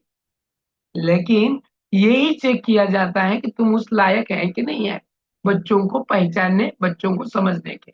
इसी की तो टेस्ट है। इसीलिए टीटी और सीटीटी में यही अंतर है कि यहाँ पर असल में बच्चों की पहचानने की लायकी तुम में है कि नहीं है, वो देखा जाता है। इसीलिए हमारी सोच को पॉजिटिव थिंकिंग करके बच्चों को पहचानना है, उनके नीड्स को पहचानना है, वो किस हालत से आते हैं, किस बैकग्राउंड से आते हैं, ये ध्यान में रखकर हमें पॉजिटिविटी रखकर बच्चों में चेंज, बदलाव लाना है, डटे रहना है। बराबर।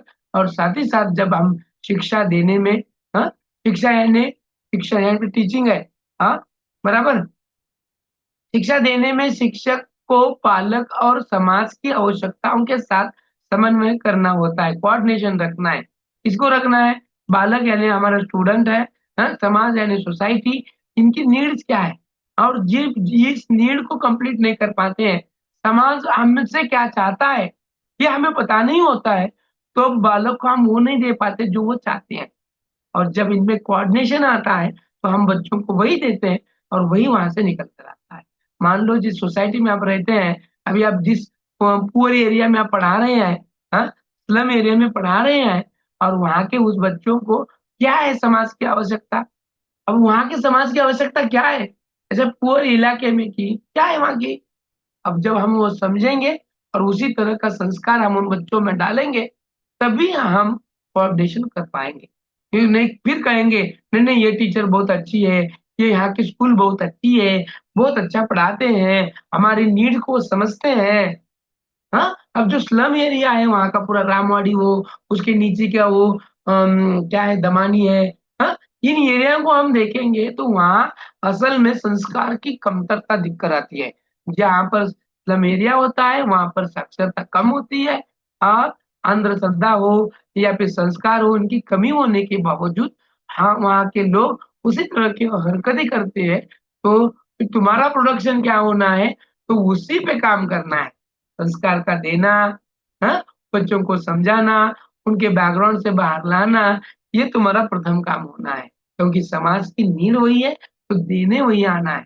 मागनी तसा पुरवठा, हाँ, जो नीड है और उसी नीड से हम लोग अगर उसको प्रोवाइड करेंगे तो वहां पर उन बच्चों में बदलाव अवश्य होगा। साथ ही साथ कुशल जो शिक्षक होते हैं वो मंद बुद्धि, सामान्य बुद्धि तथा कुशाग्र बुद्धि के जो बालक होते हैं, इनमें भेद करके उन्हें उनकी योग्यता के अनुसार शिक्षा देता है। तो कुशल शिक्षक का काम ही वही है। कुशल यानी खुद कितना ज्ञानी है ये नहीं है, कुशल ये है कि सामने वाला बच्चा किस हद तक लेके जाना है, ये करने वाला टीचर कुशल है। फिर अगर आपके सामने मंद बुद्धि, सामान्य बुद्धि या फिर कुशाग्र बुद्धि के बच्चे आपके सामने हैं, तो वो पढ़ाते वक्त किसको ध्यान में रख के पढ़ाना है, हर एक को उसकी योग्यता के अनुसार इंडिविजुअल गाइडेंस के साथ आपको पढ़ाना है। तो अभी आपको एज अ टीचर यहाँ पे लास्ट वाला क्वेश्चन आपके सामने डालता हूँ कि ये तीनों तरह के बच्चे आपके स्कूल में हैं और रहते भी हैं। एक स्कूल में प्रसामान्य संभाव्य वक्र की तरह बच्चे स्कूल में डिवाइड होते हैं। यानी ये जो घंटे की आकार का आपको वक्र दिख रहा है, यहाँ पर कुछ मंद रहते हैं और यहाँ पर कुछ कुशाग्र रहते हैं।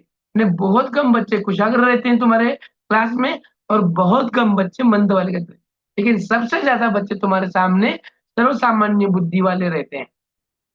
तो एज अ टीचर आपके सामने आपके क्लास में ऐसे बच्चे हैं तीनों भी सर के, तो आप कैसे हैंडल करेंगे, क्या करना चाहेंगे आप, क्या क्या फैसिलिटीज, क्या क्या दिक्कत को आपको करना है, क्या क्या करेंगे आप, क्या क्या करेंगे। क्वेश्चन समझ में आया ना, क्वेश्चन समझ में आया कि नहीं आया, तो बताओ ना। आपके स्कूल में मंद गति का बच्चा है, मंद बुद्धि का है, तो आप उसको किस तरह से हैंडल करेंगे एज अ टीचर, क्या होगा आपका रोल, तो करेंगे कि उसके नहीं लिए करेंगे। ज्यादा ध्यान देंगे सर।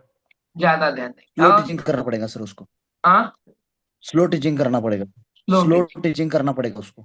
मान लो सर आप स्लो टीचिंग कर रहे हैं और आपके स्कूल में कुशाग्र वाला बच्चा भी है, तुम स्लो टीचिंग कर रहे हो तो वो चिल्लाएगा सर क्या बार के बच्चे की तरफ पढ़ा रहे हैं, हमें और ये चाहिए। तो वो भी चाह रहा है, ये भी चाह रहा है, ये चाह रहा है मेरी गति से पढ़ा, वो चाह रहा है उसके गति से पढ़ा, और तीसरा बच्चा चाह रहा है वो मेरी गति से पढ़ाए। तो ये सिचुएशन को एज अ टीचर बोल के आप कैसे हैंडल करेंगे। सर उनकी बैठक व्यवस्था वैसी करेंगे। हाँ सर हॅलो हाँ, बोला बोला मॅडम। सर माझ्या क्लासमध्ये एक आन म्हणून आणि एक पूर्वा म्हणून एक मुलगी आहे ऑलरेडी. तर ते कसं आहे ना सर, समोरचे जे बोलतात त्यांना कळतंय, पण लगेच ते रिॲक्ट होत नाहीत. पण तेव्हा ज्यांना आनंददायी शिक्षण, for example activity, for example as a me Hindi teacher आहे सर, आता विलोम शब्द किंवा विरुद्धार्थी शब्द किंवा लेसनचे काही मी काय करते सर, टीचिंग एड्स, आता फॉर एक्झाम्पल कछुआ खरगोश असे काही स्टोरीज असतात, तर त्या स्टोरीचे टीचिंग एड्स करून टीचिंग एड्स नुसार की नेमकं स्टोरीमध्ये काय आहे, आणि ते मंद असलं तरी पण ना त्यांना टीचिंग एड्स आणि काय चाललंय हे सगळं त्यांना लक्षात येते सर, आणि ते व्यवस्थित विचारलेल्या प्रश्नांचं पण उत्तर देतात. कृतीयुक्त म्हणजे असं किंवा नुसतं एक स्टांजा वाचून त्यांना समजवण्यापेक्षा कृतीयुक्त जे आपण टीचिंग एड्स वापरून त्यांना समजवतो ऑडिओ तर व्हिज्युअल एड्स. हा तर ते समजून घेतात सर वेरी नाइस, आणि प्रश्नांचं उत्तर सुद्धा देतात सर. Very nice. ये और आप ऐसे एक्टिव टीचर हैं बोल के भी आपका क्लास एक्टिव है और आपकी स्कूल भी एक्टिव है. हाँ, तो ऐसे एक्टिव टीचरों की जरूरत ही आज के लिए हमारे समाज के लिए है. ये सबसे बहुत अहम चीज है और सबसे महत्वपूर्ण है कि ये जो एक्टिविटी बेस्ड वाला लर्निंग होती है यही तो बच्चों के लिए है. यानी तुम क्या कर रहे हो, स्टूडेंट को क्या चाहिए वही दे रहे हो. इसका मतलब क्या है, तुम बच्चों की एबिलिटी को समझ रहे हो, उसकी कैपेबिलिटी को समझ रहे हो, उसकी योग्यताओं को समझ रहे हो और उसके अनुसार तुम शिक्षा दे रहे हो क्योंकि तुम एक्टिव टीचर के साथ साथ तुम एक्टिविटी बेस्ड लर्निंग दे रहे हो. और यही जो मकसद है स्टूडेंट सेंटर्ड एजुकेशन का, कि एक्टिविटी बेस्ड लर्निंग, फिर वो हमारे हैंड से रिलेटेड हो या माइंड और हार्ट से रिलेटेड हो. और जो ये रिलेटेड होता है 3H का, तो ऑटोमेटिकली बच्चा आपको अट्रैक्ट करता है क्योंकि यहाँ पर मंद बुद्धि वाला भी आपको समझ रहा है, कुशाग्र वाला भी समझ रहा है, सब कुछ एंगेज है, नया नया सोचने की कोशिश कर.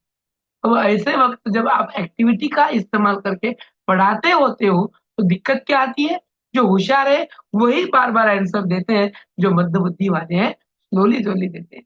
तो इस वक्त क्या करना है कि सबको समान संधि मिले, इसका अवसर आपको प्राप्त करा के देना है. नहीं तो होता क्या है, आपके फेवरेट स्टूडेंट और आपके बार बार क्वेश्चन देने वाले स्टूडेंट कई होते हैं और वही हर वक्त हाथ ऊपर करते हैं या फिर डायरेक्टली आंसर देते हैं.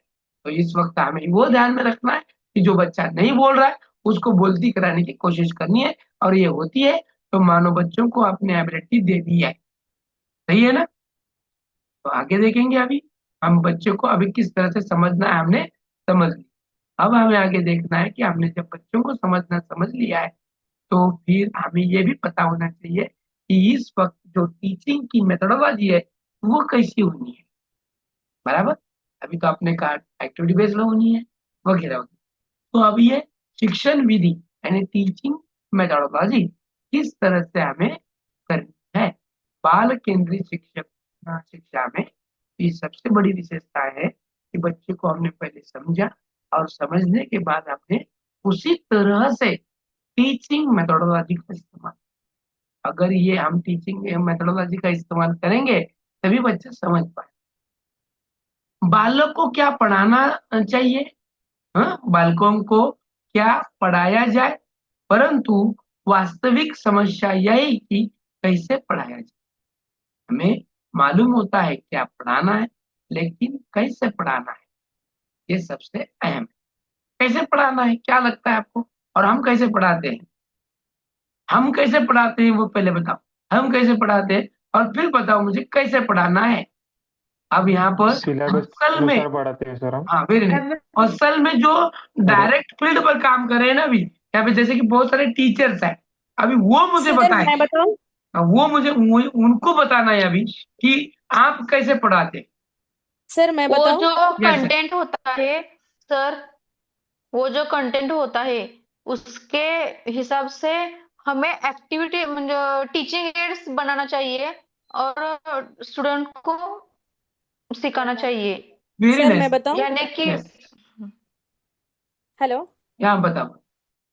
सर अभी जो फॉर एग्जांपल कबड्डी लेसन है हाँ हाँ तो कबड्डी के लेसन्स के पहले पहले प्रस्तावना करेंगे हम कि स्पोर्ट्स के बारे में कुछ बच्चों को प्रस्तावना के रूप में कुछ प्रश्न पूछेंगे. उसके बाद स्पष्टीकरण में जो प्रस्तावना के हम जो लेसन पढ़ाने वाले हैं सोपान है सर पढ़ाने के: प्रस्तावना, प्रस्तुतिकरण, आत्मीकरण, पुनरावृत्ति एंड गृह कार्य. बराबर. ऐसे हम प्रस्तावना के रूप में, सोपान के रूप में उद्देश्य और के शिक्षण बिंदु, उनमें से उन बच्चों को क्या सीख मिलती है, ऐसे हम पढ़ते हैं सर. वेरी. और कोई बताएगा. Very nice. जिन्नत मैडम. बोलू सर. हाँ बोलो. हाँ सर, अभी जो मैडम ने बोले 100% करेक्ट है वो स्टेप हाँ वाइज. यस और एक और एक सेक्शन में और एक है, अभी तक हम जो पढ़ाते थे बच्चों को वो समानता के हक से पढ़ाते थे। समानता और इक्विटी। समता, दो दो ये हैं, कंसेप्ट हैं अभी फिल वक्त जो चल रहे। समता और समानता। समानता यानी हर एक को सेम पढ़ाया जा रहा। समता यानी जिसकी जितनी जरूरत है उसको उतना दिया जा रहा है। समानता में क्या होता है, जिसको ज्यादा भूख है उसका तो पेट भर रहा है, लेकिन जिसकी कम भूख है उसको ज्यादा देने की वजह से उसको जो थोड़ा बहुत आना है वो भी नहीं आता है। लेकिन समता में क्या हो रहा है, जिसकी जैसी बुद्धि, जैसा अब थोड़ी देर पहले आप बोले, कोई होशियार है, कोई मिडल है और कोई एकदम नीचे वाला है, तो जिसकी जैसी जरूरत है वो हिसाब से अगर हम पढ़ाएंगे, वो हिसाब से उसको देंगे, तो बच्चे अपने आप कैच करते हैं। Very nice. और किसको कुछ लगता है? सर अब यहाँ पर मैं वो चाहता हूँ कि जो प्रॉपरली टीचिंग कर रहे हैं फील्ड में अभी, वो बताएं।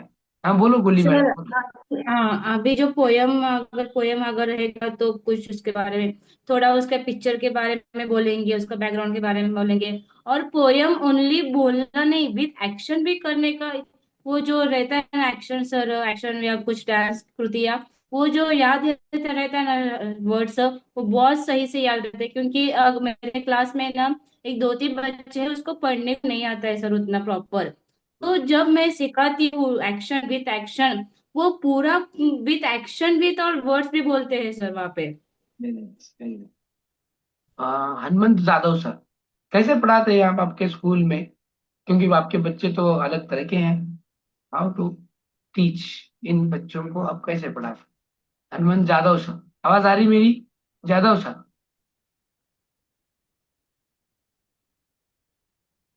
हनुमंत जादव सर, आवाज आ रही मेरी?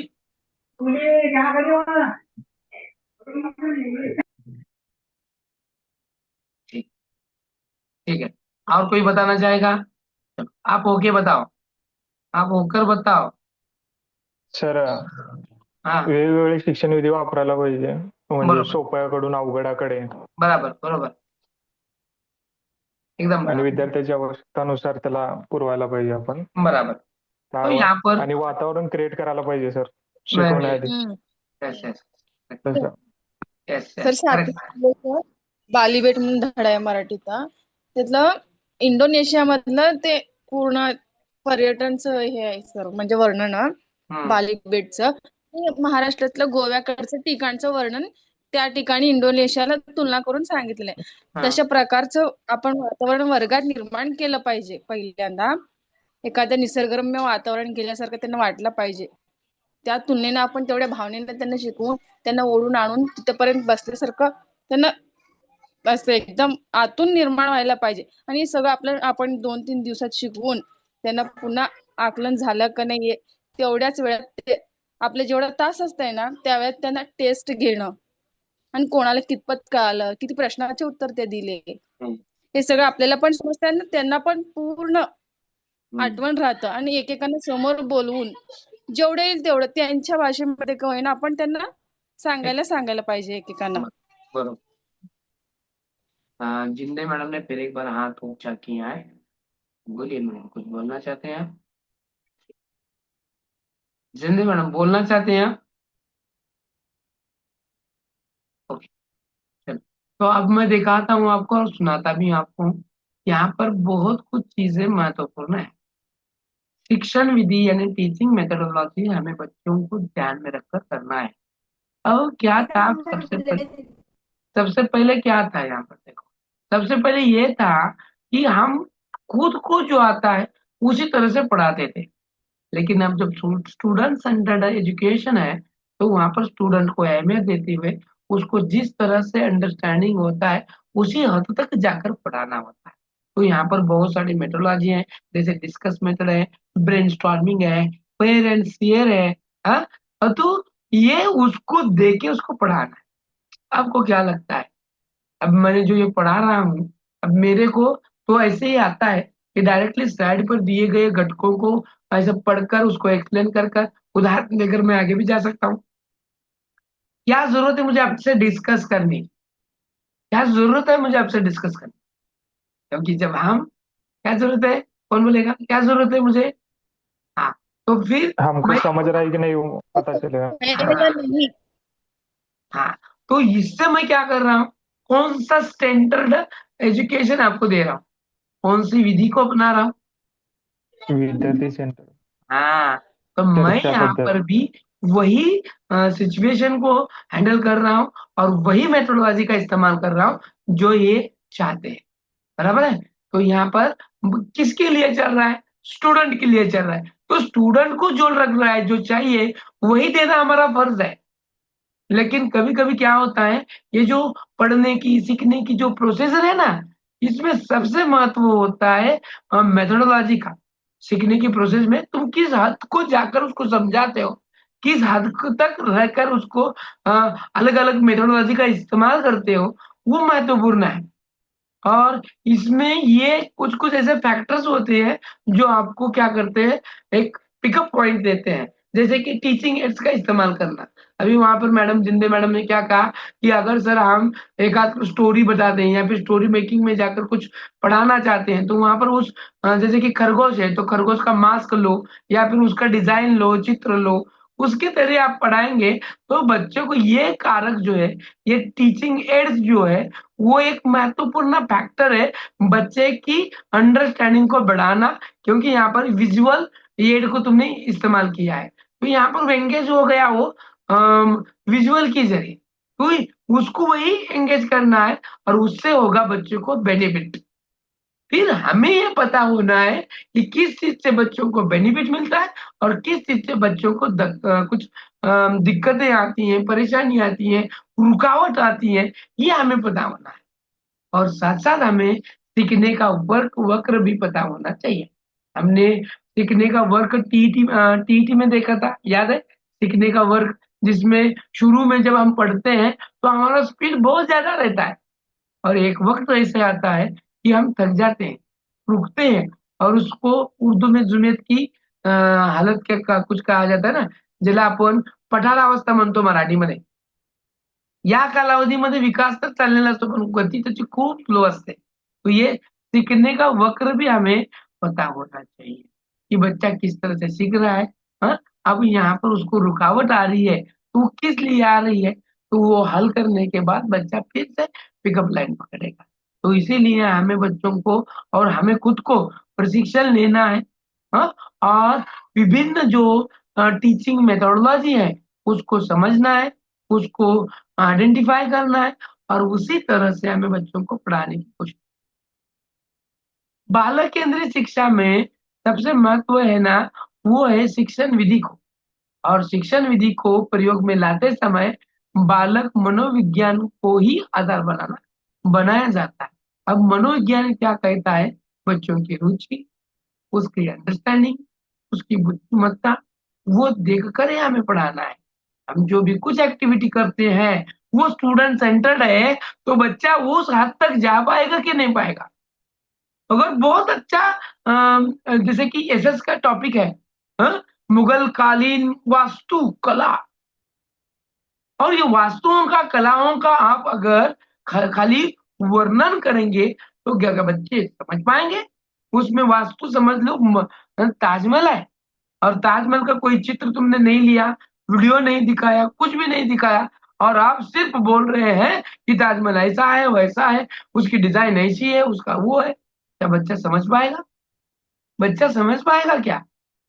नहीं सर, नहीं समझ उसको और ज्यादा समझने के लिए तुम्हें क्या करना होगा, को और ज्यादा समझना। हाँ, क्षेत्र भेद। Correct, very nice. और ये सबसे बेहतरीन होगा क्षेत्र भेद, उसको वहां लेकर जाओ, असल में वो दिखाओ, फिर जो बताना है वहां पर बताओ।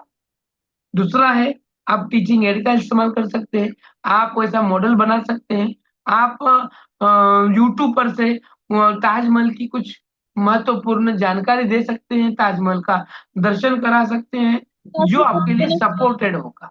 तो ऐसी अलग अलग मेथोडोलॉजी का टीचिंग एड्स का इस्तेमाल करके आप बच्चों को पढ़ा सकते हैं। इसके लिए आपको तंत्र यंत्र मंत्र सबका इस्तेमाल करना है, जिसमें स्पष्टीकरण की जगह स्पष्टीकरण, कथा कथन, स्टोरी टेलिंग टाइम बच्चों को बताना है। इन विविध जानकारियों का आपको इस्तेमाल करना है, आपको इस्तेमाल करना है। और ये इस्तेमाल करते हुए आपको सभी बातों को ध्यान में रखना है। विधियां कौन सी है उसका इस्तेमाल कब कहाँ कैसे करना है। सही बात है। इसीलिए बच्चों को तुम जब समझते हो तो उसके हिसाब से तुम्हें अपनी टीचिंग मेथोडोलॉजी को तय करना है। फिर है मूल्यांकन और परीक्षा। ये सबसे अहम है। बच्चे को क्या समझ में आ रहा है, कब समझ में आ रहा है और कैसे आया है कि नहीं आया। अब मूल्यांकन में किस चीज का ज्यादा इस्तेमाल करते हैं? क्वेश्चन आंसर सेशन, बराबर। हम पाठ पढ़ाते वक्त कब कब क्वेश्चन आंसर पूछते हैं? हम पाठ पढ़ाते वक्त कब कब क्वेश्चन आंसर पूछते उतना समझ भाग पढ़ाने के होने के सर, हाँ हैं? सिर्फ होने के बाद होने के यानी बाद, होने सर के बीच में भी, नहीं सर, बीच में भी, होने से पहले भी मध्ये पूछते मध्ये हैं पण सर। विचारणार आपण. करने के पहले भी करते हैं। सबक सबक शुरू करने से पहले सवाल करते हैं बच्चों को, क्यों करते हैं हम सबक देने के से पहले? क्यों? क्योंकि जैसे बच्चों को वातावरण तैयार पहले करते हैं सर। क्योंकि बच्चों को वातावरण तैयार पहले करने इतनी से। मालूमात है, देखा जाता है। एक एक जन बताओ, कल का मत करो, एक एक जन बताओ। MS मैडम, शेख मैडम बताओ आप। पूर्व ज्ञान मालूम करने के लिए होगा। हाँ यस, हाँ, करेक्ट राइट। साबे का मालूमात, यस यस, कि उसको साबे का मालूमात। और yes yes yes sir, yes और यस और सर अभी के जो टेक्स्ट बुक में है, हर एक लेसन के पहले let's recall means previous knowledge based question रहते हैं सर। यस फिर यस उसके बाद मेन कंटेंट शुरू होता है। Yes yes. और हम उसको लेते इसलिए हैं कि उसको पूर्व ज्ञान कितना है। वो जो हम सबक पढ़ा रहे हैं, जो पाठ पढ़ा रहे हैं, वो उसके बारे में उसकी कितनी जानकारी है, उसके पहले का व्याकरण कितना है, ये देखने के लिए हम उसके लिए क्वेश्चन पूछते हैं। फिर होता है जिसको हम पूर्व ज्ञान करते हैं या फिर प्रस्तावना में पूछते हैं। और फिर जब हम स्पष्टीकरण दे रहे हैं तब भी हम बीच बीच में क्वेश्चन पूछते हैं। तब इसलिए पूछते हैं कि उसको कितने हद तक समझ में आ रहा है, उसका ध्यान हमारी ओर है कि नहीं है, ये चेक करने के लिए हम फिर बाद बाद में भी क्वेश्चन पूछते हैं। पाठ पढ़ाते वक्त हम बीच बीच में क्वेश्चन पूछते हैं और फिर अंत में उसे कितना पूरा पाठ अंडरस्टैंडिंग हुआ, ये देखने के लिए भी हम अंत में परीक्षा करते हैं, उसका मूल्यांकन देते हैं। अब जब ये स्टूडेंट सेंटर्ड एजुकेशन है, स्टूडेंट सेंटर्ड एजुकेशन में सबसे पहले हमने बच्चों को समझा, हमने टीचिंग मेथोडोलॉजी उस तरह से इस्तेमाल की, और आप देख रहे हैं हमने ओवरऑल मूल्यांकन और उसका परीक्षण करा। अब ओवरऑल मूल्यांकन में हमने, आपको CCE पता है? CCE continuous and comprehensive evaluation, बराबर, जिसको हम क्या कहते हैं, सतत और व्यापक मूल्यांकन। इसमें भी 2 टाइप की इवैल्यूएशन है, क्या आपको पता है? 2 तरह के मूल्यांकन है, पता है क्या? ये सर नो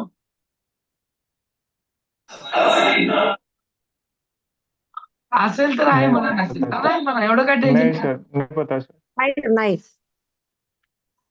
CCE यानी कंटिन्यूअस कॉम्प्रहेंसिव इवैल्यूएशन, इसको सतत और व्यापक मूल्यांकन कहा जाता है। इसमें 2 टाइप की इवैल्यूएशन, एक है समेटिव और दूसरा है फॉर्मेटिव। फॉर्मेटिव में हम सत्र के बीच बीच में, या हम क्या करते हैं, बीच बीच में, देखो मैंने क्या इस्तेमाल किया, सत्र के बीच बीच में किया जाने वाला इवैल्यूएशन, ये फॉर्मेटिव इवैल्यूएशन कहा जाता है। हेलो सर, जिसको हम आकारिक मूल्यमापन कहते हैं, आकारिक। Hello sir, yes sir. कधी साकार और दूसरा है समेटिव, जिसको साकारिक कहा जाता है, यानी समेटने के लिए समेटिव इवैल्यूएशन सत्र के अंतिम में लिया जाता है। सत्र के कहाँ लिया जाता है? अंत में लिया जाता है, उसको समेटिव इवैल्यूएशन कहा जाता है। ये 2 टाइप्स इवैल्यूएशन है जो बच्चों को यहाँ पर CCE के जरिए लिए जाते हैं। तो ये करते वक्त जब हम बच्चों को मूल्यांकन करते हैं, उनका परीक्षण करते हैं, तो बच्चे का ज्ञान देखते हैं, उसको कितना समझ में आ रहा है, कितना नहीं आ रहा है, तो इसके लिए देखते हैं। और ये करना बहुत जरूरी है। ये करना क्या है? बहुत जरूरी है। मूल्यांकन से परीक्षार्थी की उन्नति का पता चलता है। हम जब ये क्वेश्चंस बार बार पूछते हैं, मूल्यांकन लेते हैं, यूनिट टेस्ट लेते हैं, हाँ, फिर हम क्या लेते हैं, यूनिट टेस्ट के बाद हम समेटिव फॉर्मेटिव इवैल्यूएशन करते हैं। सत्र के बाद सामाई, तिमाही, नौमाही असे काहीतरी पेपर घेतो आपण, हाँ, युनिट टेस्ट घेतो, ये सर वार्षिक परीक्षा के तो ये इसलिए लेते हैं कि उसकी उन्नति हो रही कि नहीं हो रही है, वो कुछ पढ़ रहा है कि नहीं पढ़ रहा है, तो उसको समझ में आ रहा है कि नहीं आ रहा है, ये देखने के लिए हम क्या करते हैं, ये बार बार मूल्यांकन। बच्चे की प्रगति कितनी हासिल हो चुकी है, वो कितनी सफलता पा चुका है, कितना असफल रह रहा है, कितनी असफलता को अपना रहा है, या और उसमें हम कितना परिवर्तन कर सकते हैं, ये सब कुछ देखने के लिए हम क्या कर सकते हैं, मूल्यांकन कर सकते हैं। और मूल्यांकन होना बहुत जरूरी है। मूल्यांकन असेसमेंट बहुत इंपॉर्टेंट है। मूल्यांकन के साथ साथ विभिन्न प्रकार के परीक्षणों और मापों की आवश्यकता पड़ती है। पता है हम इवैल्यूएशन में कौन कौन से मापों का इस्तेमाल करते हैं, कौन कौन से तरीकों का हम परीक्षण करते हैं। लिखित परीक्षा लेते हैं हम, उसके साथ साथ हम ओरल टेस्ट लेते हैं, रिटन और प्रैक्टिकल ओरल, फिर रहता है प्रैक्टिकल भी रहता है। 3 type of project evaluation assessment, उपक्रम बराबर। लेते हो sir project activity yes activity. Yes, वो चला जाएगा ना, प्रोजेक्ट में चला जाएगा, ओरल में चला जाएगा, और फिर रहेगा रिटर्न में। ये 3 तरह के हम क्या करते हैं, उसके इवैल्यूएशन लेते हैं, और उसी आवश्यकताओं के अनुसार हम इस्तेमाल करते हैं। सभी सब्जेक्ट में आप प्रैक्टिकल ले सकते हैं क्या, सभी सब्जेक्ट को नहीं ले, नो कुछ ऐसे सब्जेक्ट हैं जिसमें प्रैक्टिकल लेना पड़ता है, जैसे कि साइंस है ना, तो मैथ्स यहाँ एंड पर उसी साइंस तरह का लेना है, तो वो वाले जो होते हैं ना, उसी तरह से हमें इस्तेमाल करते हैं। और जब हम मापों का या फिर परीक्षणों का अलग अलग तरह के क्वेश्चंस होते हैं, जैसे कि objective type questions, short notes, है की नाही, ही जोड्या लावा, है ना, रिकाम्या जागा भरा, एका वाक्यात उत्तर द्या, किसने किसको कहा, चुकी बरोबर, है की नहीं, ये ऑब्जेक्टिव टाइप वेळा क्वेश्चन शब्द रहते हैं। शॉर्ट नोट्स रहते हैं, है कि नहीं, टिपा लिया वगैरह वगैरह। और फिर रहते हैं बड़े बड़े टाइप वाले क्वेश्चन, जिसको हम निबंधात्मक वर्णनात्मक क्वेश्चन कहते हैं। तो ये वाले क्वेश्चन, इन्हीं का इस्तेमाल कर कर हम बच्चों को कितना आता है, कितना आया, कितना नहीं आया, इसकी जानकारी हम क्या करते हैं, हासिल करते हैं। और ये जो इवैल्यूएशंस है, जैसे मैंने कहा अभी, सतत और व्यापक मूल्यांकन, सीसी का अर्थ छात्रों के विद्यालय आधारित मूल्यांकन की प्रणाली से है, जिसमें छात्रों के विकास के सभी पक्ष शामिल है। पक्ष कौन कौन से हैं, शारीरिक, मानसिक, सामाजिक, है कि नहीं, भावनिक, ये जो सभी पक्ष हैं, इन सभी पक्षों का हमें क्या करना है, डेवलपमेंट करना है। क्योंकि सीसीए में सिर्फ कंटिन्यूअस, सिर्फ फॉर्मेटिव और समेटिव इवैल्यूएशन नहीं होता है, उसके भीतर अलग अलग टूल का इस्तेमाल करके हम बच्चों का क्या करते हैं, ऑब्जर्वेशन करते हैं, इवैल्यूएशन करते हैं। ऑब्जर्वेशन करना भी है उसमें, स्कूल के अंदर, स्कूल के बाहर, खाना खा रहा है तब, जब भी वो कुछ कुछ कर रहा है तब हम उसका इवैल्यूएशन करेंगे, ऑब्जर्वेशन करेंगे, और उसी तरह से उसकी कितनी प्रगति हो चुकी है, नहीं हो चुकी है, हम क्या करते हैं, दर्ज करते हैं। त्याला आपण नोंदी म्हणतो, आपण काय म्हणतो, नोंदी। अब यहाँ पर निरंतरता का अर्थ है मूल्यांकन की नियमितता। हम उसको कब कब नियमित कर सकते हैं, कब कब ले सकते हैं।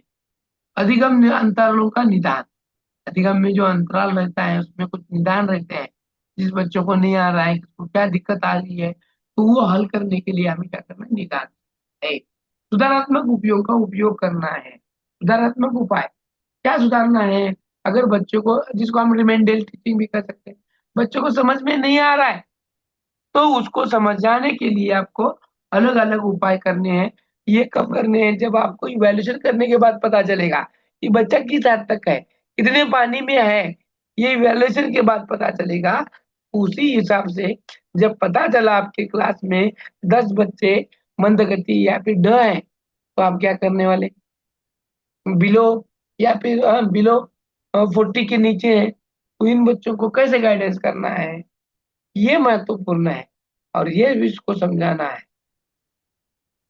हमें जो कुछ सुधारात्मक उपाय करने आते हैं, उनका उपाय हमें करना है। स्वयं मूल्यांकन के लिए अध्यापकों और छात्रों के साक्ष्य या फीडबैक का प्रतिपुष्टि, जिसको बोलते हैं फीडबैक, वो लेना है। क्या समझ में आ रहा है, क्या नहीं समझ में आ रहा है, ये हमें देखना है। इन बातों को हमें दोहराना बहुत ही जरूरी है। समझ में आ रहा है कि नहीं आ रहा है, सर के ऊपर जा रहा है। समझ रहे सर? हाँ सर, समझ रहे। आगे है, अब देखना है ये हमें बाल केंद्रीय शिक्षा के अंतर्गत पाठ्यक्रम का स्वरूप कैसे होगा। अभी जो पाठ्यक्रम है जिसको हम सिलेबस बोलते हैं, उसका जो स्वरूप है, नेचर कैसे होना चाहिए। सबसे पहला है, पाठ्यक्रम जीवन उपयोगी होना है। क्या लगता है आपको, होना है कि नहीं होना है जीवन उपयोगी? यस तो सर, जीवन उपयोगी में कौन जीवन कौन से उपयोगी हिस्से ही डालने, होना है। कौन कौन से हिस्सों का जीवन उपयोगी, यानी क्या, किन बातों का समावेश होना है? दैनंदिन जीवन में जैसे हम कि सर हम काम क्या दैनंदिन करते हैं। जीवन में उसका उपयोग कर सके। रोजमर्रा की जिंदगी सर। Yes sir. लेकिन रोजमर्रा की जिंदगी में क्या क्या आता है, ऐसी कौन सी बातें आती हैं रोजमर्रा की जिंदगी में, क्या क्या फॉर आता है? एग्जाम्पल इन समायोजन सर।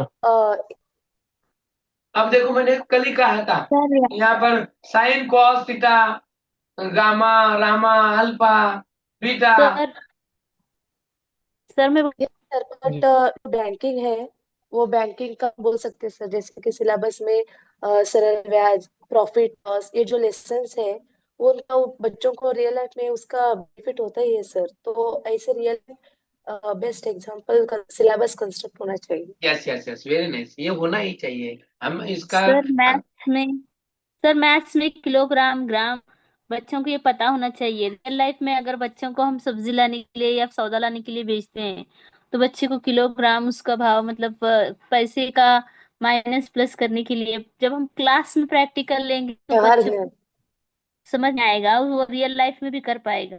वेरी नाइस, एकदम बराबर, एकदम सही और बता सर रहे जैसे साइंस के भी कुछ लेसन्स है जो बच्चों के हम जो लाइफ में हमारी जो हेल्थ है वो पूरी अपने डाइट पर फोकस रहती है। तो सिलेबस वही रहना चाहिए कि हमें कौन से फूड में से कौन से विटामिन मिलते हैं, मिनरल्स मिलते हैं, उनका यूज क्या है।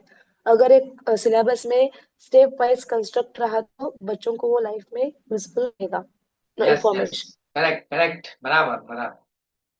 तो आपको पता चला कि हमारा जो सिलेबस है ये जीवन उपयोगी होना है। ये जो है ना, ये अभी आपके स्लाइड पे चल रहा है, ये पॉजिटिव्स हैं पूरे। इसका आप स्क्रीनशॉट भी करवा के ले सकते हैं, क्योंकि ये क्वेश्चन में आएगा ही आएगा। बाल केंद्रित शिक्षा और निम्नलिखित में से उसकी विशेषताएं नहीं है, उसका स्वरूप नहीं है, उसका नेचर नहीं है, या फिर है। तो एक तो पहला है कि स्टूडेंट सेंटर्ड एजुकेशन में उसका जो सिलेबस है वो जीवन उपयोगी होना है। उसको आगे चलकर उसके लाइफ में, दिनचर्या में, व्यवहार में वो काम आ सके। और ऐसे ही टीचर लेसन हमें होने चाहिए, बच्चों को वो काम आ सके।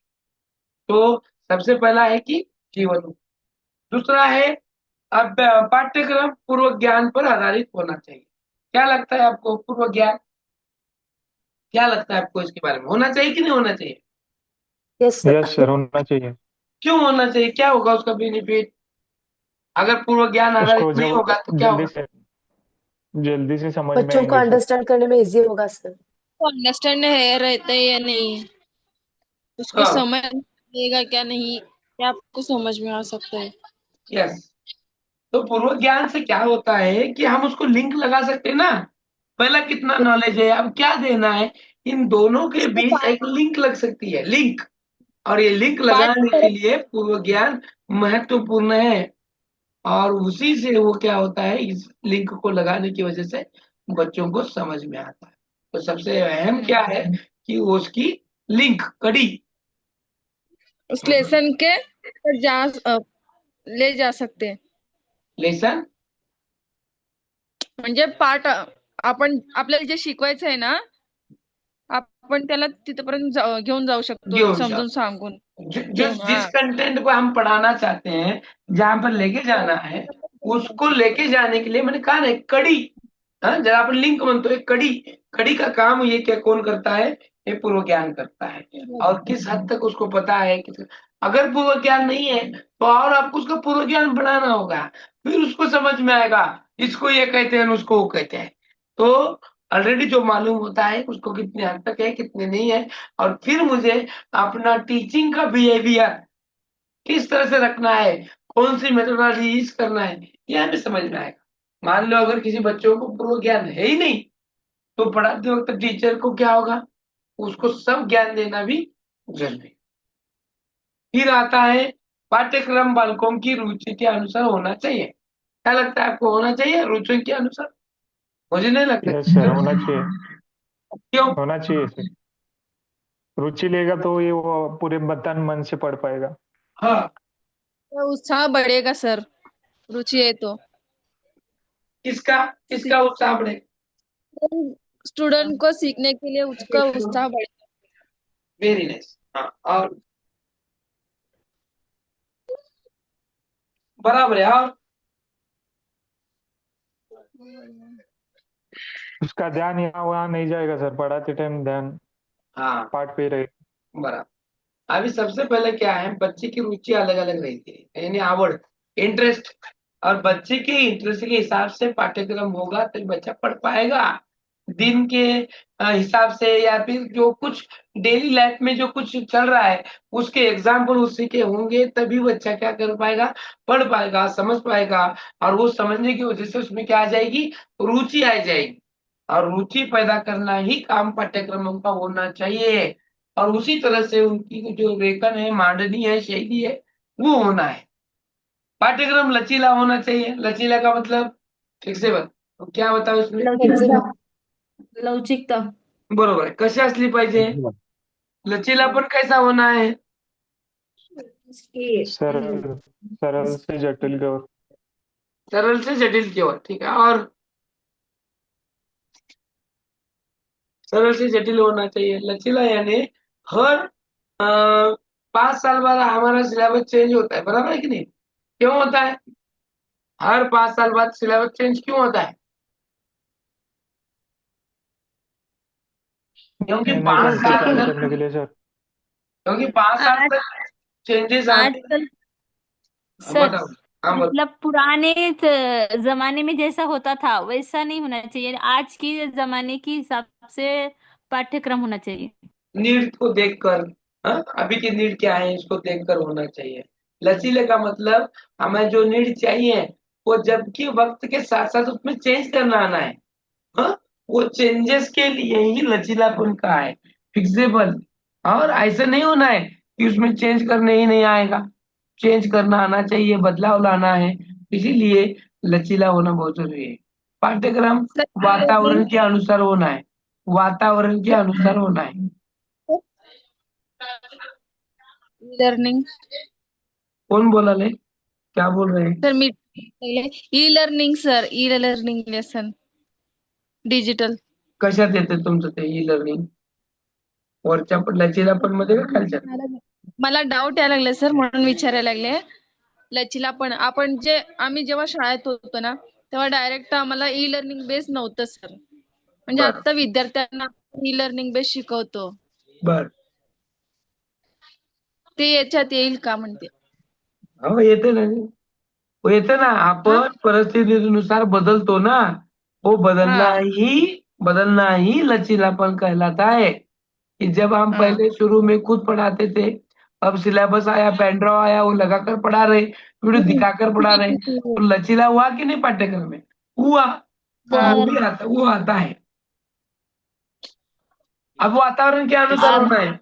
वातावरण का मतलब ठंडी हवा पानी के हिसाब से, क्या वातावरण का मतलब क्या है यहाँ पर? नहीं सर। जमाने के हिसाब से. सामाजिक। यस यस, वहाँ के इलाके में। आपको पता है क्या? हाँ. आपको पता है ज्योग्राफी का जो बुक है, ज्योग्राफी का बुक, क्या चेंजेस है उसमें, क्या किस तरह का इस्तेमाल किया गया है ज्योग्राफी के हिस्से में? क्लाइमेटोलॉजी का और मैप. तो इसीलिए वातावरण का ही उपयोग किया हुआ है सर. वातावरण का इस्तेमाल किया गया है। ज्योग्राफी का अगर हम किताब देखेंगे तो वो जिस जिले का है उस जिले का ही उसको ज्योग्राफी दी गई आहे. नाहीतर राहतंय त्या गल्लीचं त्याला ठाव ठिकाणा नसते आणि त्याला अभ्यास असते जगाचा भूगोल. आणि याला इथला भूगोल माहित नाही. आपल्या शेजारी कोण आहे माहित नाही. आपल्या शेजारचा जिल्हा कोण आहे, किती आहे, कसा आहे, काय माहित नाही. आणि करायला कशाचा अभ्यास? जगाच्या भूगोलाचा. कसला मेळ आहे का नाही? हाँ, तो इसीलिए बच्चों को वातावरण के अनुसार पाठ्यक्रम देना है। तो जो भी कुछ हम किताबें अभी है 5वीं कक्षा या फिर शोलापुर जिला, तो उनको पूरा जो भूगोल है शोलापुर जिले का ही है। मैप शोलापुर जिले का, यहाँ के कामकाज, संस्कृति, रहन सहन, व्यवसाय, प्राथमिक व्यवसाय, द्वितीय व्यवसाय, चतुर्थ व्यवसाय, ठीक है नहीं, ये सब कुछ जो व्यवसाय वगैरह सब कुछ बातें जो है वो वातावरण के हिसाब से। फिर आता है अभ्यासक्रम को राष्ट्रीय भावनाओं को विकसित करने वाला होना चाहिए। हमारे राष्ट्रीय भावनाओं को विकसित करना है कि नहीं है? हमारे राष्ट्रीय भावना कौन कौन से हैं? कौन कौन से राष्ट्रीय भावना हमारी है कि नहीं है हमारे पास? एकात्मिकता। हाँ, डिसिप्लिन है हमारे में, सार्वजनिक, सार्वभौम, सार्वभौम और समता, सर्वधर्म संभाव। बरोबर, दोघांचं पण बरोबर। हाँ, राष्ट्र के प्रति आदर सर। राष्ट्र के प्रति आदर होना चाहिए। हाँ न्याय, हाँ, समता, एकजुट नागरिकों समानता, का न्याय, बंधुता, है ना, और राष्ट्रपति आपुलकी। सार्वभौम। हाँ, तो ये हमें बच्चों के पाठ्यक्रम को राष्ट्रीय भावनाओं को विकसित करने वाला करना है। हाँ, जहां भी जाए, जैसे भी जाए, वहां के रिस्पॉन्सिबिलिटी वो होता है, इसीलिए उस हिसाब से उसको करना। पाठ्यक्रम समाज की आवश्यकता अनुसार होना है, ये हुआ है ना हमारा, हुआ है। पाठ्यक्रम बालकों के मानसिक स्तर के अनुसार होना चाहिए। होना है कि सही है, बराबर है? यस, मुझे नहीं लगता, आपको क्या लगता है? होना चाहिए कि नहीं होना चाहिए पाठ्यक्रम? यस सर, होना होना चाहिए सर, चाहिए। होना चाहिए सर। हाँ, क्यों होना चाहिए? क्यों होना चाहिए? तभी तो उसकी रुचि बढ़ेगी ना सर, नहीं तो वो छोड़ देगा पढ़ाई को। हाँ, मानसिक स्तर हर एक क्लास का अलग रहता है, first class, as second sir, class, अगर उनका वय छोटा है तो उसके हिसाब से। हायर लेवल का एजुकेशन नहीं समझ सकते सर छोटे एज में। तो हाँ, उनके एज अनुसार, उनका मानसिक स्तर के अनुसार उनका और सिलेबस रहना चाहिए। होना चाहिए। हाँ, तेरी की वजह से पिक्चर्स की आवश्यकता होनी चाहिए। हाँ, सिलेबस की जो काठिन्य पात्र रहती नहीं समझ हाँ, सकते सर, तो हाँ, उनके मानसिक स्तर के हिसाब से उनका पाठ्यक्रम होना चाहिए। बराबर। सर, जैसे मैथ्स में पहली क्लास में 2 अंक के ऊपर पूरा मैथ्स है, उसका मैथ्स प्लस, और 2 अंक की पूरे अंकों की ऊपर उसका मैथ्स छोटा बड़ा सब है, और दूसरी क्लास में 3 अंकों पर है, चौथी क्लास में 4। इस तरह से जैसा जैसा सब्जेक्ट का बच्चे का ग्रेड बढ़ता है, वैसे डेप्थ, सब्जेक्ट का काठिन्य पात्री वो बढ़ती जाती है। Correct correct correct, very nice answer, very nice. पाठ्यक्रम में व्यक्तिगत भिन्नताओं को ध्यान में रखना चाहिए। क्यों रखना है? अब ये सिलेबस में कैसे रखेंगे? व्यक्तिगत विभिन्नता क्या क्या होती है, व्यक्तिगत विभिन्नता, और फिर वो क्लास वाइज कैसी होगी, रखनी चाहिए कि नहीं रखनी चाहिए? क्या लगता है आपको? क्या लगता है रखनी क्या? चाहिए, रखनी चाहिए सर। रखनी चाहिए। कैसे? विभिन्नता कैसे ध्यान में रखना है? होशियार, कम होशियार, है कि नहीं, ज्यादा ब्रिलियंट, नहीं नहीं, वो ऐसे उस नहीं, हिसाब से बच्चों की किस कौन सी। बराबर पर, तो ये महत्वपूर्ण है। पाठ्यक्रम में व्यक्तिगत विभिन्नता को ध्यान में रखना चाहिए। हाँ, पाठ्यक्रम को या पाठ्यक्रम में व्यक्तिगत विभिन्नता को ध्यान में रखना चाहिए। कैसे रखना चाहिए सर कि यहाँ नहीं पे रखना एग्जैक्टली चाहिए? व्यक्तिगत भिन्नता का अर्थ क्या ले रहे हैं सर? रखना चाहिए सर। वो उसका धर्म, उस परंपरा है, ये सब आते हैं क्या सर उसमें, व्यक्तिगत भिन्न में? पाठ्यक्रम में व्यक्तिगत भिन्नता को ध्यान में रखना चाहिए। अभी हर एक बच्चा एक जैसा नहीं होता है, आज जिसमें उसमें अलग अलग डिफरेंसेस होते हैं, बराबर।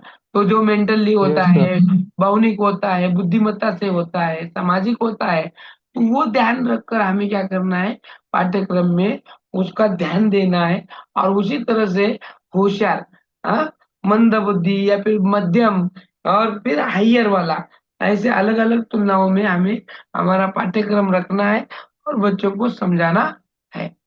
अंत वाला है। पाठ्यक्रम शैक्षिक उद्देश्य के अनुसार होना है क्या? शैक्षणिक उद्देश्य क्या क्या है, कैसे है, कौन से है, और मुझे बताओ है ना, है कि नहीं है? सर है। संपूर्ण विकास। बालकाचा चहुमुखी विकास हाँ और गतिविधियों पर बल देना, हस्तपरक गतिविधियों पर बल देना, हाँ उसकी प्रवृत्ति, रुचि, क्षमताओं को ध्यान में रख के बराबर। शिक्षा देना। Yes yes yes. तो हमारा शैक्षणिक उद्देश्य के अनुसार होना चाहिए।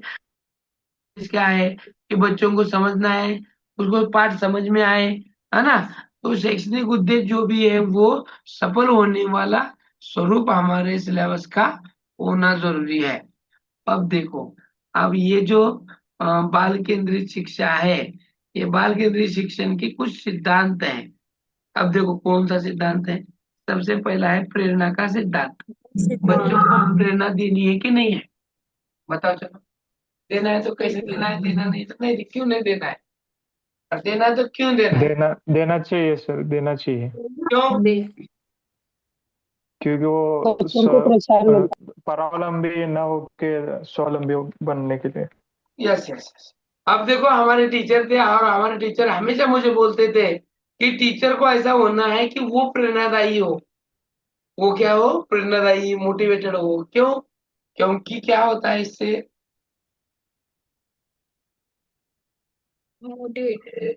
बच्चे को सही दिशा मिलेगी सर, सही गति, सही दिशा मिलेगी। उसको कुछ पढ़ाने आए या न आए, लेकिन उसको मोटिवेट करना आना चाहिए बच्चों को। उसको पढ़ाया आए या ना आए, लेकिन बच्चों को मोटिवेट करना है। क्योंकि बच्चा अगर मोटिवेट हो जाएगा तो वो खुद तलाशेगा ना, इसका आंसर क्वेश्चन क्या है, इसका क्या है। तो इसीलिए हमारा जो सिद्धांत है तो प्रेरणा का, तो यही है कि वो मोटिवेशन लेकर पढ़े लिखे समझे। दूसरा है व्यक्तिगत अभिरुचि का सिद्धांत। व्यक्तिगत अभिरुचि, अभिरुचि यानी रुचि, इंटरेस्ट। हाँ बताओ चलो इसके बारे में, क्या लगता है आपको? क्या लगता है उसकी आपको? रुचि, यस सर, व्यक्तिगत रुचि, उसकी रुचि के अनुसार उसको फील्ड उसका भी दे पैशन सकते हैं क्या सर है? हम। क्या बोले? बच्चे का पैशन क्या है ये देखना पड़ेगा सर। बच्चे का पैशन क्या है ये देखना पड़ेगा। Very nice. तो उसकी रुचि किस क्षेत्र में है, उसको क्या क्या है, क्या क्या नहीं है, क्या आता है क्या नहीं आता, क्या आवड़ता है क्या कुछ नहीं आवड़ता, ये हमें देखना है।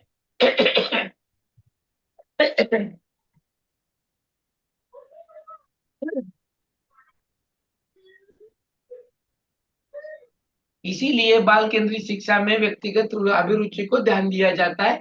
इसीलिए उसको व्यक्तिगत अभिरुचि का सिद्धांत किया गया है। जिस बच्चे को, हर बच्चे को चित्रकला पसंद होती है, तो चित्रकला का एक आध दूसरा तास रखना आना चाहिए।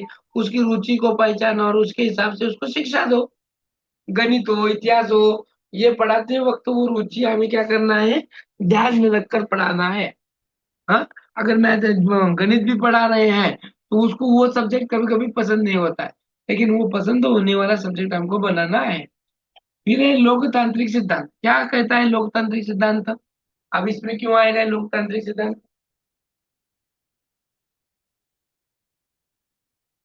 बताओ चलो, क्यों आएगा, क्या है लोकतांत्रिक सिद्धांत?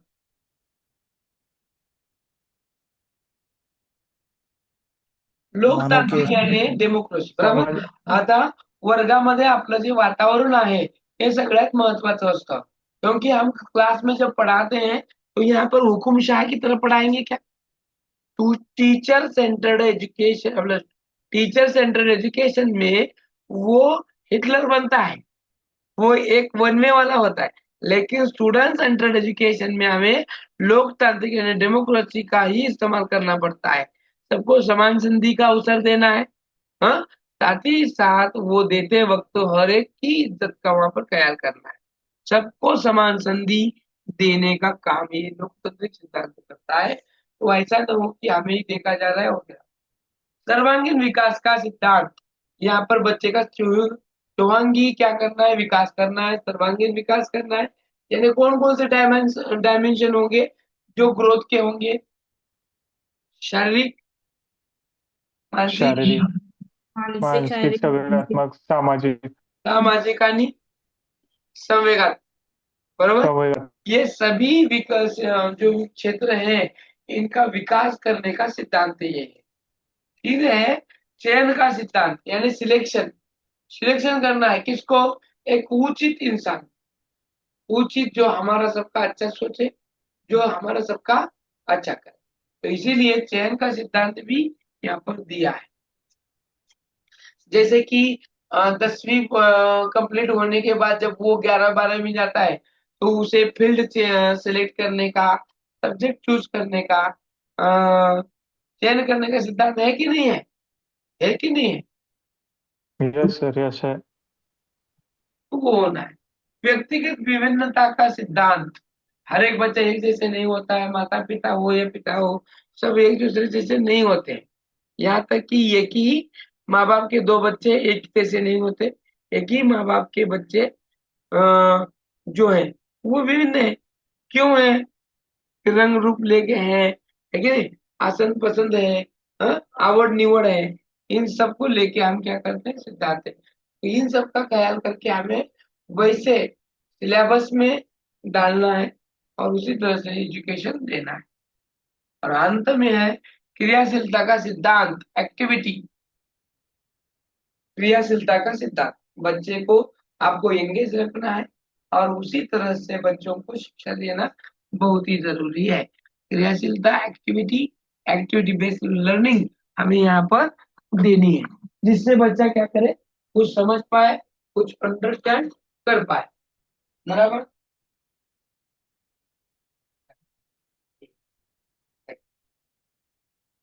बराबर है। अगला पॉइंट है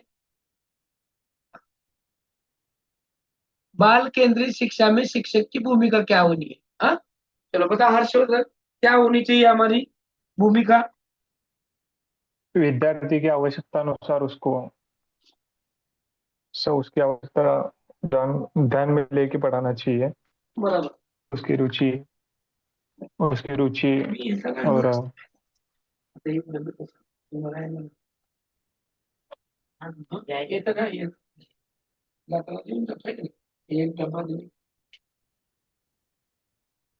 हाँ चलो, और हमारा रोल क्या होना है और क्या होना चाहिए स्टूडेंट फ्रेंड्स सेंटर्ड एजुकेशन में?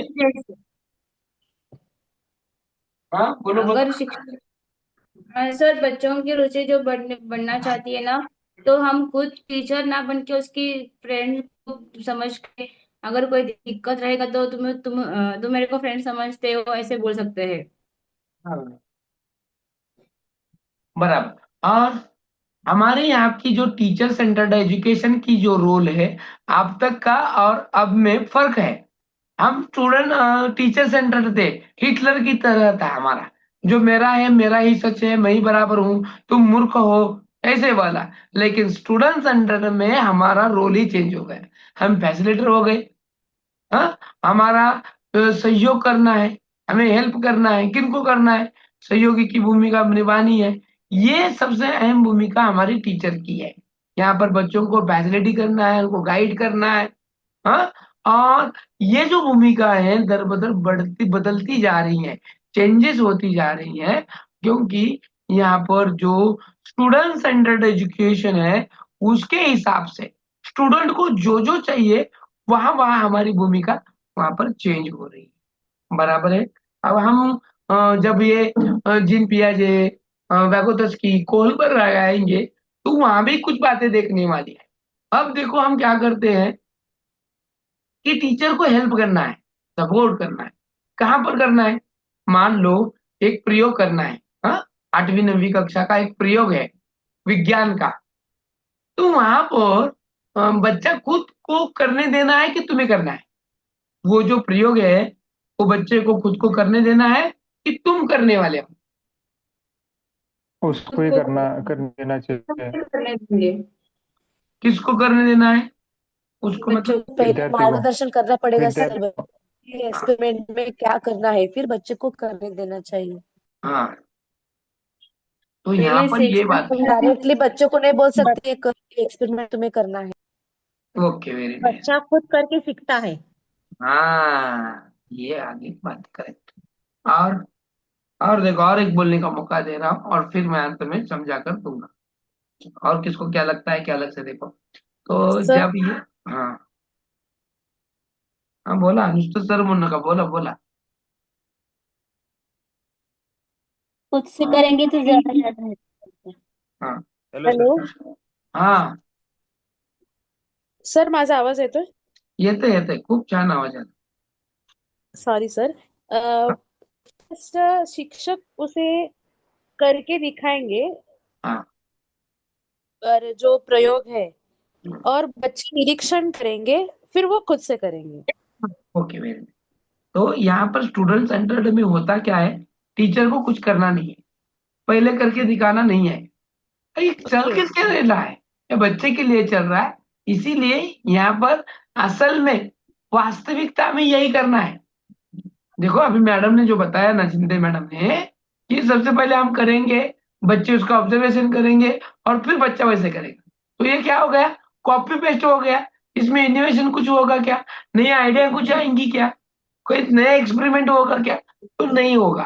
तो ये क्या हो गया, ये हो गया स्टूडेंट सेंटर्ड। वो खुद करेगा, उसको हम देखेंगे और फिर वही दोहराएंगे।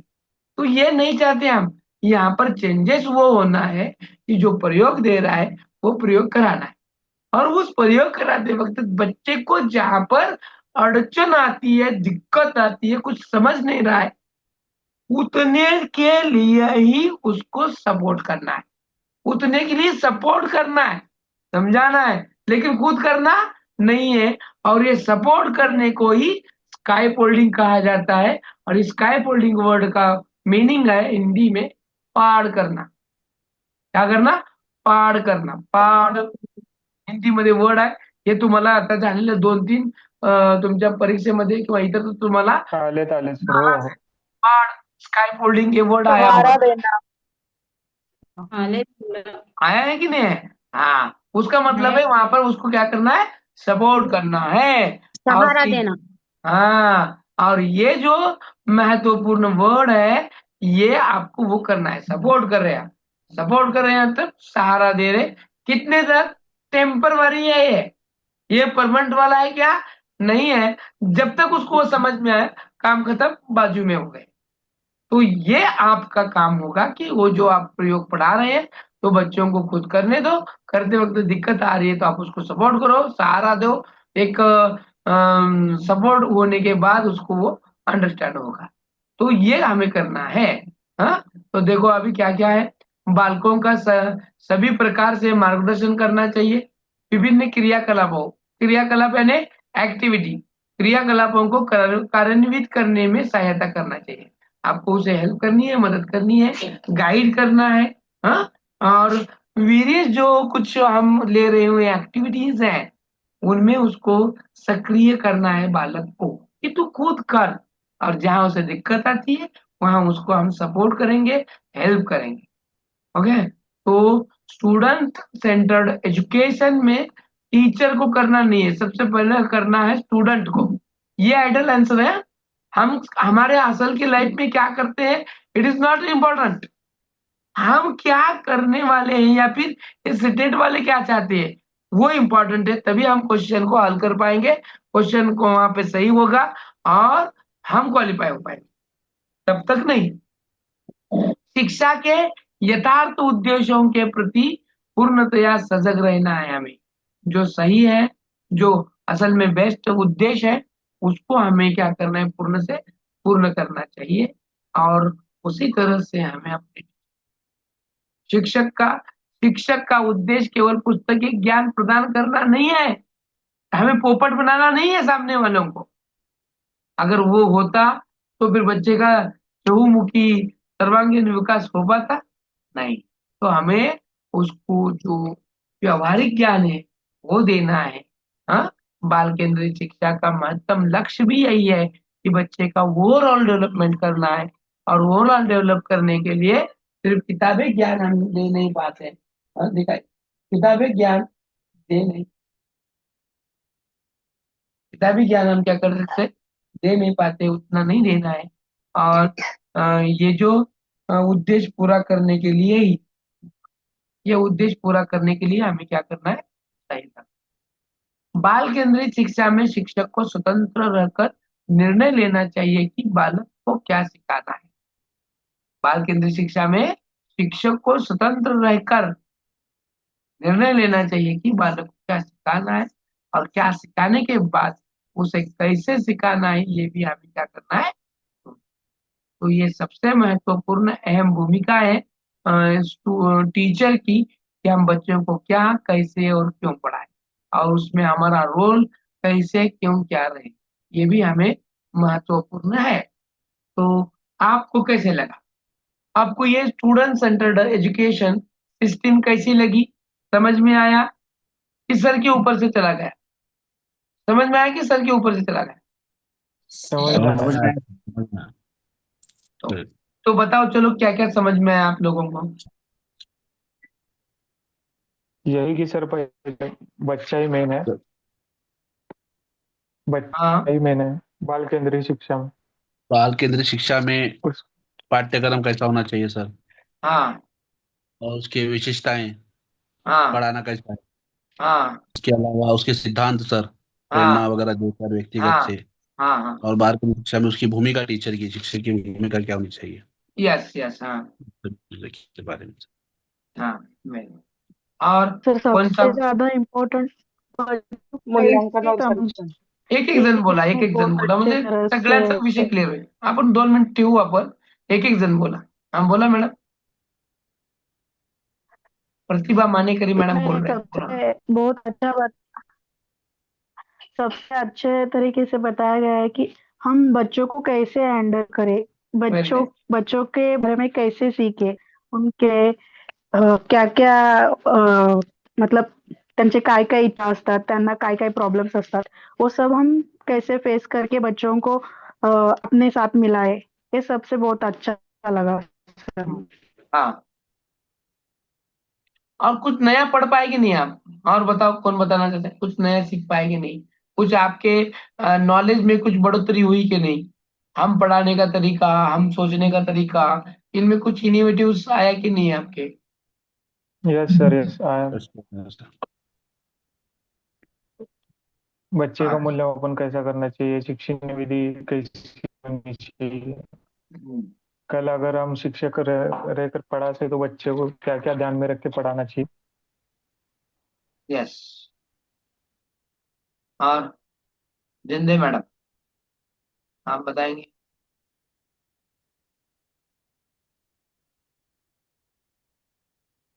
और कौन बताएगा?